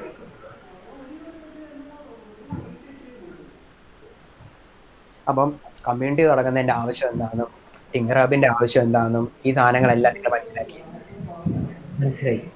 എന്താണ് നിങ്ങളുടെ ഉദ്ദേശം? ഇനി ഞങ്ങളുടെ കോളേജിനെ കുറിച്ച് പറയാം. അവിടെ കമ്മ്യൂണിറ്റിയുടെ ആവശ്യം എന്ന് പറയാൻ വളരെയധികം ഇമ്പോർട്ടൻസ് ഉണ്ടെന്ന് എനിക്ക് തോന്നുന്നുണ്ട്. കാര്യം ഞാൻ പറയട്ടെ, ഇപ്പം ലോക്ക്ഡൗൺ വരുന്നതിന് മുന്നേ ഞങ്ങൾ അവിടെ കോളേജിൽ സാറ്റർഡേസ് ഒരു ക്ലാസ് വെക്കാറുണ്ട്. അപ്പം അത്രയ്ക്ക് എങ്ങനെയും പോർഷൻ തീർക്കുക, എന്നിട്ട് മാക്സിമം റിവിഷൻ ചെയ്യുക. അതിൽ കൂടുതൽ അവരൊന്നും ഉദ്ദേശിക്കുന്നില്ല. ഇടയ്ക്ക് വല്ല വെബിനാർ കണ്ടക്ട് ചെയ്യുക, അത്രേ ഉള്ളൂ ഔട്ട് ഓഫ് ദ ആക്ടിവിറ്റീസ് എന്ന് പറയുന്നത്. അല്ലെ ഒരു ടെക് ഇവന്റ് വെക്കും. മീൻസ് അത് കൂടുതലും ഓരോ ഗെയിംസ് ആയിരിക്കും മിക്കവാറും, അത്രേ ഉള്ളൂ അവിടെ. അപ്പം സത്യത്തിൽ ഈ ഒരു ലോക്ക്ഡൗൺ ടൈം വന്നപ്പോഴാണ് നമ്മൾ മാക്സിമം പുറത്ത് എന്തൊക്കെയാണ് നടക്കുന്നത്, ബാക്കിയുള്ള സ്കിൽസ് ഡെവലപ്പ് ചെയ്ത ടൈമിൽ ചെയ്യുന്നുണ്ട്. അതൊക്കെ അറിയാൻ പറ്റിയത് ഈ ഒരു ടൈമിൽ തന്നെയാണ്. അങ്ങനെയാണ് ഈ ടിങ്കറബിനെ കുറിച്ചും ഇപ്പം മറ്റേ ജിടെക് ഡിസ്കോഡ് പ്ലാറ്റ്ഫോം അറിയാമായിരിക്കുമല്ലോ. അതിൻ്റെ അകത്തും നമ്മുടെ സെയിം ഏജ് ഉള്ളവർ തന്നെ അവർ ഒത്തിരി എക്സ്പ്ലോർ ചെയ്യുന്നുണ്ട്. അപ്പം നമ്മളൊന്നും അതിൻ്റെ അടുത്തില്ല എന്ന് തോന്നി തുടങ്ങി. എനിക്കും അതിൽ നിന്നാണ് ഒരു എക്സ്പോഷർ എന്ന് പറയുന്ന സംഭവം കിട്ടിയത്. അപ്പോൾ ഞാൻ ബിഗിനർ ആണെങ്കിൽ പോലും എനിക്കിപ്പം കുറെ പഠിക്കണം എന്നൊക്കെ ഒരു ആഗ്രഹം തോന്നി തുടങ്ങിയിട്ടുണ്ട്. അപ്പം ഞാൻ സ്റ്റാർട്ട് ചെയ്തിട്ടുമുണ്ട്. അപ്പം ഇങ്ങനെ ഒരു കമ്മ്യൂണിറ്റി കൂടെ ഉണ്ടെങ്കിൽ അത് ഒത്തിരി കൂടെ ഡെവലപ്പ് ആവാൻ പറ്റുമെന്ന് ഉദ്ദേശിക്കുന്നു. അപ്പം അർജുൻ ഈ സാധനങ്ങൾ മനസ്സിലായതിന്റെ കൂടെ തന്നെ അവിടെ ഒരു കമ്മ്യൂണിറ്റി ഉണ്ട് എന്നുണ്ടെങ്കിൽ ഇവഞ്ച്വലി ആ ക്യാമ്പസിലുള്ള ബാക്കി നിങ്ങളുടെ ജൂനിയേഴ്സിന് ആ കൈൻഡ് ഓഫ് എക്സ്പോഷർ കൊടുക്കാനും, അല്ലെങ്കിൽ ഈ കൈൻഡ് ഓഫ് നല്ല ലേണിംഗ് പ്രോഗ്രാംസും സാധനങ്ങളൊക്കെ കണ്ടക്ട് ചെയ്ത് ആ ടോട്ടൽ സ്പേസിനെ അടിപൊളിയാക്കാനായിട്ട് എന്ത് പറ്റും? നിങ്ങൾക്ക് ടോട്ടലി പറ്റും. നിങ്ങൾക്ക് ഇതിന്റെ എക്സാക്ട് റീസണിങ് മനസ്സിലായതുകൊണ്ട് നിങ്ങൾക്ക് ഈ സാധനം തന്നെ നിങ്ങളുടെ ബാക്കിയുള്ള പിയേഴ്സിന് ഇത് പറഞ്ഞു കൊടുക്കാനും പറ്റും. മനസ്സിലായോ? അതാണ് എക്സാക്ട്ലി ഇതിന്റെ റീസണിങ് സാധനങ്ങൾ. പക്ഷെ ഇതെല്ലാം എന്താണ്? നിങ്ങളെ ഡിപ്പെൻഡ് ചെയ്തിരിക്കുന്ന സാധനങ്ങളാണ്. നിങ്ങൾക്ക് ഇതിനകത്ത് ഓണർഷിപ്പ് എടുത്ത് നിങ്ങൾ ഈ സാധനങ്ങൾ റൺ ചെയ്തു ഇല്ല എന്ത് പറ്റും? അവിടെ ഒരു കമ്മ്യൂണിറ്റി ഉണ്ട് എന്നിങ്ങനെ പറയാൻ പറ്റും എന്നല്ലാതെ അവിടെ ഒരു ആക്ടിവിറ്റിയും കാണത്തില്ല, നിങ്ങൾക്ക് ആർക്കും പ്രത്യേകിച്ച് ഒരു ഗുണവും കാണത്തില്ല. അതെ, നിങ്ങളായിട്ട് എഫേർട്ട് ഇട്ട് ഇപ്പുറത്തെ ഡിസ്കോഡിൽ നടക്കുന്ന ആക്ടിവിറ്റീസിലും ഇവിടുത്തെ ലേണിംഗ് പ്രോഗ്രാമിലും ആളുകളെ പരിചയപ്പെടുകയും ബാക്കി ക്യാമ്പസ് കമ്മ്യൂണിറ്റിയിലുള്ളവരെ പരിചയപ്പെടുകയൊക്കെ ചെയ്തു കഴിഞ്ഞാൽ ഞാൻ ഈ പറഞ്ഞ സാധനങ്ങളെല്ലാം ഇവഞ്ച്വലി നടക്കും. ഇതൊന്നും ഡേ 1 ഡേ 2 നിങ്ങളെ കൊണ്ട് തീർക്കാൻ പറ്റുന്ന സാധനങ്ങളല്ല. ഡേ 1 ആദ്യത്തെ ആവേശത്തിന് പോയിട്ട് എല്ലാ ക്യാമ്പസ് കമ്മ്യൂണിറ്റിയിലെയും ലീഡ്സിനെ പോയി പരിചയപ്പെട്ടു. എന്തെങ്കിലും ഗുണമുണ്ടോ? ആരെങ്കിലും ഓർത്തിരിക്കുമോ? പക്ഷെ ഓരോരുത്തരെയായിട്ട് പരിചയപ്പെട്ട്, വിനുവിനെ പരിചയപ്പെട്ട്, അല്ലെങ്കിൽ ഫിനുവിനെ അങ്ങനെ ഓരോരുത്തരായിട്ട് പരിചയപ്പെടുമ്പോൾ അവരുമായിട്ടെല്ലാം നമ്മളൊരു ഫ്രണ്ട്ഷിപ്പ് ബന്ധം ഉണ്ടാവും. അങ്ങനെയാണ് ഇവഞ്ച്വലി ഇതെല്ലാം ഫോം ആകുന്നത്. അങ്ങനെ ഒരു ഫ്രണ്ട്ഷിപ്പ് ബന്ധം ഉണ്ടെങ്കിലേ നമുക്കൊരു കാര്യത്തിന് നമ്മുടെ മനസ്സിലേക്ക് പെട്ടെന്ന് ആ പേര് ഓർമ്മ വരത്തുള്ളൂ. അങ്ങനെയാണ് ഈ റെഫറൽ സാധനങ്ങൾ വർക്ക് ചെയ്യുന്നത്, അല്ലെങ്കിൽ എല്ലാ സാധനങ്ങളും വർക്ക് ചെയ്യുന്നതും എല്ലാ പരിപാടിയും ആക്ടിവിറ്റീസും നടക്കുന്നതും എല്ലാം അതിൻ്റെ പുറത്താണ്. ഓക്കെ, അപ്പോൾ മാക്സിമം ആക്ടിവേറ്റ് ആകാൻ നോക്കുക, മാക്സിമം കമ്മ്യൂണിറ്റി കോൺട്രിബ്യൂട്ട് ചെയ്യാൻ നോക്കുക, കമ്മ്യൂണിറ്റിയുടെ സാധനങ്ങളൊക്കെ മനസ്സിലാക്കി അതിനകത്ത് എഫേർട്ട് ഇടാൻ നോക്കുക. കാര്യം ഇത് ഇവഞ്ച്വലി നമ്മളുടെ കരിയറിനെ ഡിപ്പെൻഡ് ചെയ്ത സാധനമാണ്. കാര്യം നമുക്ക് ശരിയാണ്, ആവശ്യത്തിൽ കൂടുതൽ സാധനം പഠിക്കാനും സാധനങ്ങളൊക്കെ ഉണ്ട്. പക്ഷെ അതിൻ്റെ ഇപ്പുറം നമുക്ക് ലൈഫിൽ നമ്മൾ എന്തെങ്കിലും സ്കിൽസ് ഉണ്ടാക്കി എടുത്തെങ്കിൽ മാത്രമേ നമ്മൾ രക്ഷപ്പെടത്തുള്ളൂ. ഈ പറയുന്നവരാരും തന്നെ മറ്റേ വരദാനമായി കിട്ടി. ഇന്ന് നമ്മൾ കേരളത്തിൽ അടിപൊളിയായിട്ട് കോഡ് ചെയ്യുന്ന കുറേ പേരെ നിങ്ങൾ അവിടെ കമ്മ്യൂണിറ്റിയിൽ വന്നു കഴിഞ്ഞാൽ കാണും. ഇവരാരും ഡേ 1 ഇത് എന്താ പറയാ, പ്രത്യേക ഗ്രേസിന്റെ പുറത്ത് കിട്ടിയ സാധനങ്ങളൊന്നുമല്ല. രാത്രി ഉറക്കം ഒളഞ്ഞും വളരെ കഷ്ടപ്പെട്ടിരുന്ന് പഠിച്ച് എടുത്തവരൊക്കെയാണ് ഇവരൊക്കെ. കാര്യം അവർക്കൊക്കെ അതിന്റെ റീസണിങ് അറിയായിരുന്നു. ഇതിങ്ങനെ പഠിച്ചാലേ ശരിയാകൂ. അവർക്കും എല്ലാം ക്യാമ്പസിലുള്ള പിള്ളേരാണല്ലോ, അവർക്കും എല്ലാം ആവശ്യത്തിൽ കൂടുതൽ സാധനം അല്ലാതെ ഉണ്ടായിരുന്നു. അപ്പം അതെല്ലാം മാറ്റി അതിന്റെ റീസണിങ്സ് കണ്ടുപിടിച്ച് എക്സാക്ട്ലി അത് കഷ്ടപ്പെട്ട് പഠിച്ചവരൊക്കെ തന്നെയാണ് ഇവരെല്ലാവരും. അപ്പൊ അതുപോലെ കുറച്ച് നാളെ ഇനി നമുക്ക് വളരെ കുറച്ച് നാളെ നിങ്ങൾ തേർഡ് ഇയേഴ്സും കൂടെ ആയതുകൊണ്ട്, അപ്പോൾ ഉള്ള സമയം കൊണ്ട് മാക്സിമം കമ്മ്യൂണിറ്റി സാധനങ്ങൾ ബെനിഫിഷ്യൽ ആക്കി ചെയ്യാൻ പറ്റിയെങ്കിൽ മാത്രമേ നിങ്ങൾക്കൊക്കെ ഇതുകൊണ്ട് ഒരു ഗുണമുള്ളൂ. നൗറിന് ഈ പറഞ്ഞ സാധനങ്ങളൊക്കെ മനസ്സിലായോ നൗറിൻ? ഇപ്പോഴാണ് ഒരു ഐഡിയ കിട്ടിയത് ആക്ച്വലി. അതെ, ഇതാണ് എക്സാക്ട്ലി നാട്ടിൽ നടന്നുകൊണ്ടിരിക്കുന്ന സാധനങ്ങൾ. ഓക്കെ, അപ്പൊ ഈ സാധനങ്ങളൊക്കെ മനസ്സിലാകണമെന്നുണ്ടെങ്കിൽ ഇതുപോലുള്ള കമ്മ്യൂണിറ്റി, ഇതിപ്പം ടിങ്കറബ് മാത്രമെന്ന് ഞാൻ ഒരിക്കലും പറയില്ല കേട്ടോ. ഇഷ്ടംപോലെ ടെക് കമ്മ്യൂണിറ്റീസ് ഉണ്ട്. പിന്നെ ടിങ്കറബിന്റെ ഗുണം എന്നാന്ന് വെച്ച് കഴിഞ്ഞാൽ ഇത് കംപ്ലീറ്റ്ലി ഇതിന്റെ ഫൗണ്ടേഴ്സും ആൾക്കാരും അല്ലെങ്കിൽ ഇത് കംപ്ലീറ്റ്ലി ഫോക്കസ് ചെയ്യുന്നത് കേരളത്തിൽ മാത്രമാണ്. കാര്യം ഇവഞ്ച്വലി നമ്മുടെ പിള്ളേരെല്ലാം രക്ഷപ്പെട്ടെങ്കിൽ മാത്രമേ, അല്ലെ നമ്മുടെ പിള്ളേർക്കൊക്കെ സ്കില്ലുണ്ടെന്ന് മനസ്സിലായെങ്കിൽ മാത്രമേ നല്ല കമ്പനീസ് കേരളത്തിലേക്ക് വരത്തുള്ളൂ. നല്ല കമ്പനീസ് കേരളത്തിലേക്ക് വന്നാലേ ഇവിടുത്തെ ടോട്ടൽ എക്കോസിസ്റ്റം നന്നാകത്തുള്ളൂ, ഇവിടുത്തെ എക്കണോമി നന്നാകത്തുള്ളൂ. അപ്പൊ അതുകൊണ്ടൊക്കെ കൂടിയാണ് ഈ സാധനങ്ങൾ ചെയ്യുന്നത്. അല്ല നിങ്ങൾ സ്കില്ല് പഠിച്ച് നിങ്ങൾ രക്ഷപ്പെട്ട് കഴിഞ്ഞ് കഴിഞ്ഞാൽ ഈ പറയുന്ന ടിങ്കറാബ് കമ്മ്യൂണിറ്റിക്ക് അതിനകത്തുനിന്ന് കാശൊന്നും കിട്ടത്തൊന്നും. മനസ്സിലായോ? എവഞ്ച്വലി എക്കണോമി റെഡി ആകണം എന്നുള്ള കൈൻഡ് ഓഫ് സാധനങ്ങളും, അല്ലെ നമ്മുടെ പിള്ളേരാരും മറ്റേ ജോലി ഇല്ലാതെ തെറ്റിത്തിരിഞ്ഞ് നടക്കരുത് എന്നുള്ളതിൻ്റെയൊക്കെ തോട്ട് പ്രോസസ്സാണ് ഈ സാധനങ്ങളൊക്കെ ചെയ്യുന്നത്. ഓക്കെ, അതൊക്കെയാണ് എനിക്ക് പറയാനുള്ള സാധനം. ഇനി ബാക്കി എല്ലാം അപ് ടു യു പീപ്പിൾ എന്നുള്ളതാണ്. അപ്പൊ ആക്ച്വലി ഇങ്ങനെ ഒരു ക്ലാസ് കിട്ടുന്നത് നമുക്കൊരു ഈ ഒരു കാര്യമൊക്കെ തന്നെ ഈ വ്യൂസ് എല്ലാം നമ്മുടെ എല്ലാ കോളേജിലുള്ള ബാക്കിയുള്ളവരോടെല്ലാം ഷെയർ ചെയ്യാം. അതെ അതെ അതെ, അവർ ഷെയർ ചെയ്ത് കഴിയുമ്പോഴത്തേക്ക് ഞാൻ ഈ പറഞ്ഞ രീതിയിൽ അതിനകത്ത് കുറെ പേര് ആളുകൾ ഇൻട്രസ്റ്റഡ് ആയിട്ട് വരും. ഇതിപ്പം കമ്മ്യൂണിറ്റി എന്ന് പറയുമ്പോൾ 500 പേരിന്റെ ഒന്നും ആവശ്യമില്ല. 500 പേരായി കഴിയുമ്പോഴത്തേക്ക് നമുക്ക് ഇത് മാനേജ് ചെയ്യാൻ ഭയങ്കര പാടായിരിക്കും, തുടക്കക്കാരായതുകൊണ്ട്. അപ്പോൾ വളരെ താല്പര്യമുള്ള, ഓണർഷിപ്പ് ഉള്ള, സ്വന്തമായിട്ട് പഠിക്കാൻ താല്പര്യമുള്ള വളരെ ചെറിയൊരു കമ്മ്യൂണിറ്റി ആയിട്ട് നിങ്ങൾ സ്റ്റാർട്ട് ചെയ്താൽ മതി. ഇവഞ്ച്വലി നിങ്ങൾ നല്ല നല്ല സാധനങ്ങൾ ചെയ്ത് നിങ്ങൾക്ക് എല്ലാവർക്കും അത്യാവശ്യം നല്ല സ്കിൽ സെറ്റ്സും വന്നു കഴിയുമ്പോഴത്തേക്ക് എന്ത് പറ്റും, ഇവഞ്ച്വലി നിങ്ങളുടെ സാധനങ്ങളിലേക്ക് പുതിയ ആൾക്കാർ ജോയിൻ ചെയ്യും. മനസ്സിലായോ? ഇപ്പം നമ്മൾ ഇറങ്ങിക്കഴിഞ്ഞാലും നമ്മൾ ഇത് മുന്നോട്ട് പോകത്തുള്ളൂ. അതെ അതെ, എങ്കിൽ മാത്രമേ അത് മുന്നോട്ടേക്ക് പോകത്തുള്ളൂ. അല്ലെങ്കിൽ നിങ്ങൾ ഇത് ഇറങ്ങി കഴിഞ്ഞ് കഴിഞ്ഞാൽ നിങ്ങൾ ഇത് പോകും. പിന്നെ ഇത് പരിപാടി നടത്താൻ വേണ്ടി മാത്രമായിട്ട് അവിടെ നിന്ന് കഴിഞ്ഞാലുള്ള കുഴപ്പം എന്നാന്ന് വെച്ച് കഴിഞ്ഞാൽ ഇത് കുറെ നാൾ ഇതിങ്ങനെ നടക്കും. പിന്നെ നിങ്ങൾ പുറത്തിറങ്ങിയിട്ട് മറ്റേ ഇവന്റ് മാനേജ്മെന്റ് പരിപാടിയൊന്നും അല്ലല്ലോ, സ്കിൽസ് ഡെവലപ്പ് ചെയ്യുന്ന. അപ്പൊ സ്കിൽസ് ഡെവലപ്പ് ചെയ്യുന്ന എറൗണ്ട് കൈൻഡ് ഓഫ് സാധനങ്ങൾ നടത്തിയെങ്കിൽ മാത്രമേ സ്കിൽസ് ഡെവലപ്പ് ചെയ്യുന്ന അറൗണ്ട് കൈൻഡ് ഓഫ് സാധനങ്ങളും നിങ്ങൾ അതിലൂടെ സ്കിൽസ് ഡെവലപ്പ് ചെയ്തെങ്കിൽ മാത്രമേ ഇതുകൊണ്ട് എന്തെങ്കിലും കാര്യമുള്ളൂ. നിങ്ങൾക്കും ബെനിഫിറ്റ് ഉള്ളൂ, അല്ലെങ്കിൽ ആ കമ്മ്യൂണിറ്റിക്കും ബെനിഫിറ്റ് ഉള്ളൂ, കമ്മ്യൂണിറ്റി ആയിട്ട് നിൽക്കുന്ന ബാക്കി മെമ്പേഴ്സിനും ബെനിഫിറ്റ് ഉള്ളൂ. അല്ലെ ഏതെങ്കിലും മെമ്പറിനെ വിളിച്ച് ചോദിക്കുമ്പോൾ നിങ്ങൾ അവിടെ എന്തെങ്കിലും നടക്കുന്നുണ്ടോ, ആ ചേട്ടന്മാരും ചേച്ചി വരും ഒന്നും ചെയ്യുന്നൊന്നുമില്ല എന്ന് പറയത്തുള്ളൂ. മനസ്സിലായോ? അപ്പം എല്ലാം അറിഞ്ഞും കണ്ടും ചെയ്യുക. ഓക്കെ, അപ്പം നിങ്ങളും ഡെവലപ്പ് ചെയ്യാൻ നോക്കുക, അതിൻ്റെ കൂടെ നിങ്ങളുടെ ക്യാമ്പസ് കമ്മ്യൂണിറ്റിയും ഡെവലപ്പ് ചെയ്യാൻ നോക്കുക. എക്സാക്ട് റീസണിങ് മനസ്സിലാക്കി ഒരു ഓണർഷിപ്പിൽ പിയർ ലേണിങ്ങും അല്ലെങ്കിൽ സെൽഫ് ലേണിംഗ് പോലുള്ള സാധനങ്ങൾ എക്സാക്ട്ലി അതിൻ്റെ കോഴ്സ് മനസ്സിലാക്കിയിട്ട് സാധനങ്ങൾ ചെയ്യുക, പുതിയ സാധനങ്ങൾ പഠിക്കുക. മനസ്സിലായോ? എന്ത് കൈൻഡ് ഓഫ് ഹെൽപ്പ് വേണമെന്നുണ്ടെങ്കിലും എന്നെ വിളിച്ചാൽ മതി. ഓക്കെ, നമുക്ക് ഇടയ്ക്കിടയ്ക്ക് ഇതുപോലെ ഇത് കഴിയുമ്പോഴത്തേക്ക് മീറ്റ് ചെയ്യാം, മന്ത്ലി ഒരിക്കലെങ്കിലും. ചേട്ടാ, ചേട്ടൻ്റെ ഡിസ്കോഡ് ഐഡിയോ അല്ലെങ്കിൽ ഹെൽപ്പിലോ എവിടെയെങ്കിലും നോക്കിയിട്ട് കുര്യൻ എന്ന് നോക്കിയാൽ മതി. എൻ്റെ പേര് കുര്യൻ എന്നാണ്. അപ്പോൾ എന്നെ കുര്യൻ എന്ന് പറഞ്ഞ് പിങ് ചെയ്താൽ മതി. കമ്മ്യൂണിറ്റിയിൽ ഇതുവരെ ഞാൻ 10,000 പേര് വന്നിട്ട് വേറെ കുര്യന്മാരെയൊന്നും ഞാൻ കണ്ടിട്ടില്ല. അപ്പം കുര്യൻ എന്ന് സെർച്ച് ചെയ്താൽ മതി. ഓക്കെ, ആ ഹെൽപ്പിലോ അവിടെ എവിടെയെങ്കിലും വന്നിട്ട് ചോദിക്കുകയോ പറയാോ എന്തെങ്കിലും ചെയ്താൽ മതി. അല്ലെങ്കിൽ ഞാൻ അവിടെ ഓൾറെഡി പലർക്കും എന്നാ റിപ്ലൈ കൊടുത്തതും സാധനങ്ങളൊക്കെ ആയിട്ട് ഞാൻ അവിടെ കാണും, അവിടെ ഉണ്ട്. ഓക്കെ, അല്ലാന്നുണ്ടെങ്കിൽ എൻ്റെ വാട്സാപ്പ് നമ്പറാണ്. എൻ്റെ വാട്സാപ്പ് നമ്പർ ഇല്ലേ, നിങ്ങൾ ആരുടെയെങ്കിലും കയ്യിൽ കാണുമല്ലോ, അതിലുണ്ട്. ടീമിലുള്ളവർക്ക് അങ്ങോട്ടും ഇങ്ങോട്ടും ഷെയർ ചെയ്ത് കൊടുക്കുക. അപ്പം നിങ്ങളൊക്കെ വാട്സാപ്പ് ഗ്രൂപ്പിലുണ്ടല്ലോ. അതെ, ആ വാട്സാപ്പ് ഗ്രൂപ്പിൽ ഞാനുണ്ട്. അതിനകത്ത് എന്നെ പിങ് ചെയ്താലും മതി, അതിനകത്ത് മെസ്സേജ് ഒക്കെ ഞാൻ ഇടാറുണ്ട്. പക്ഷെ അത് ഓരോരുത്തരുടെ ഓരോരോ ഇതായിട്ടല്ലേ. ഇപ്പൊ ഞാൻ ക്രിയേറ്റീവ് ലീഡ് ആയിരിക്കും. ഞാൻ എല്ലാ ഗ്രൂപ്പിലും ഉണ്ട്. അതെ അതെ, ഞാൻ എല്ലാ ഗ്രൂപ്പിലും ഉണ്ട്.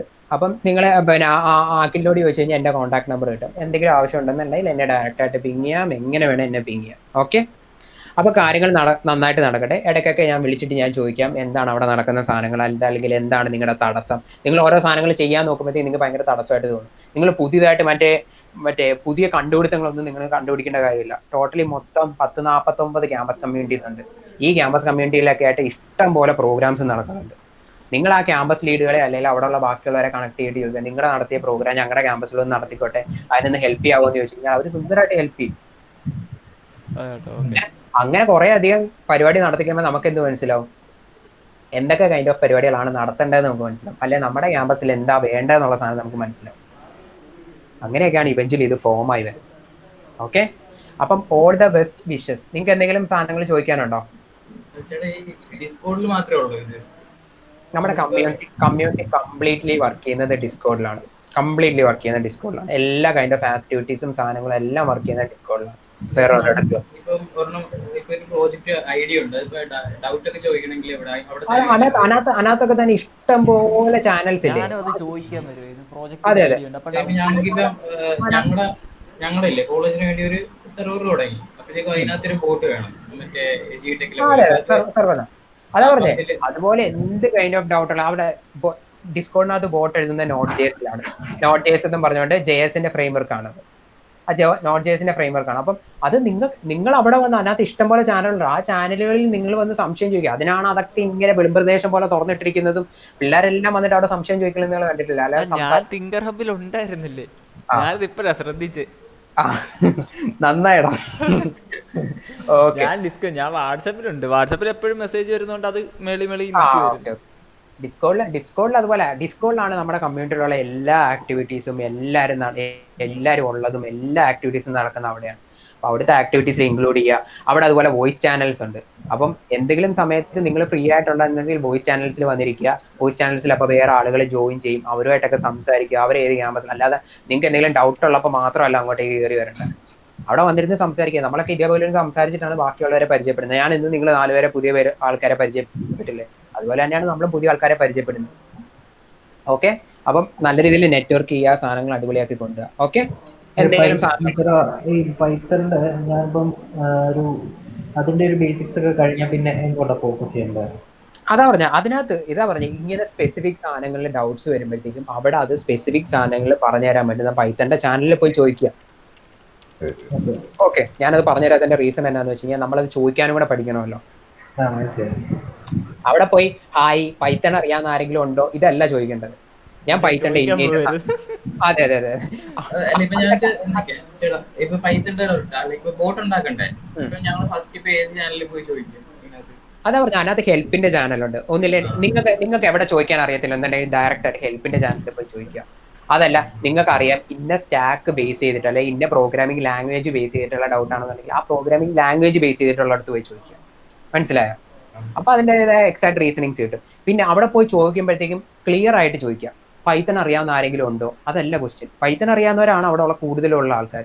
അപ്പം നമ്മൾ എക്സാക്ട്ലി എന്താ ചോദിക്കുന്നത്, പൈത്തണിൽ ഞാൻ ഇന്ന സാധനങ്ങൾ നോക്കി ഇന്ന സാധനങ്ങൾ പഠിച്ചു, ഇപ്പൊ ഞാൻ സ്റ്റക്കാണ്, ഇനി ഞാൻ നെക്സ്റ്റ് എന്താണ് ചെയ്യേണ്ടതെന്ന് ചോദിച്ചു കഴിഞ്ഞാൽ അതിന് ആൻസർ ചെയ്യാൻ പറ്റും.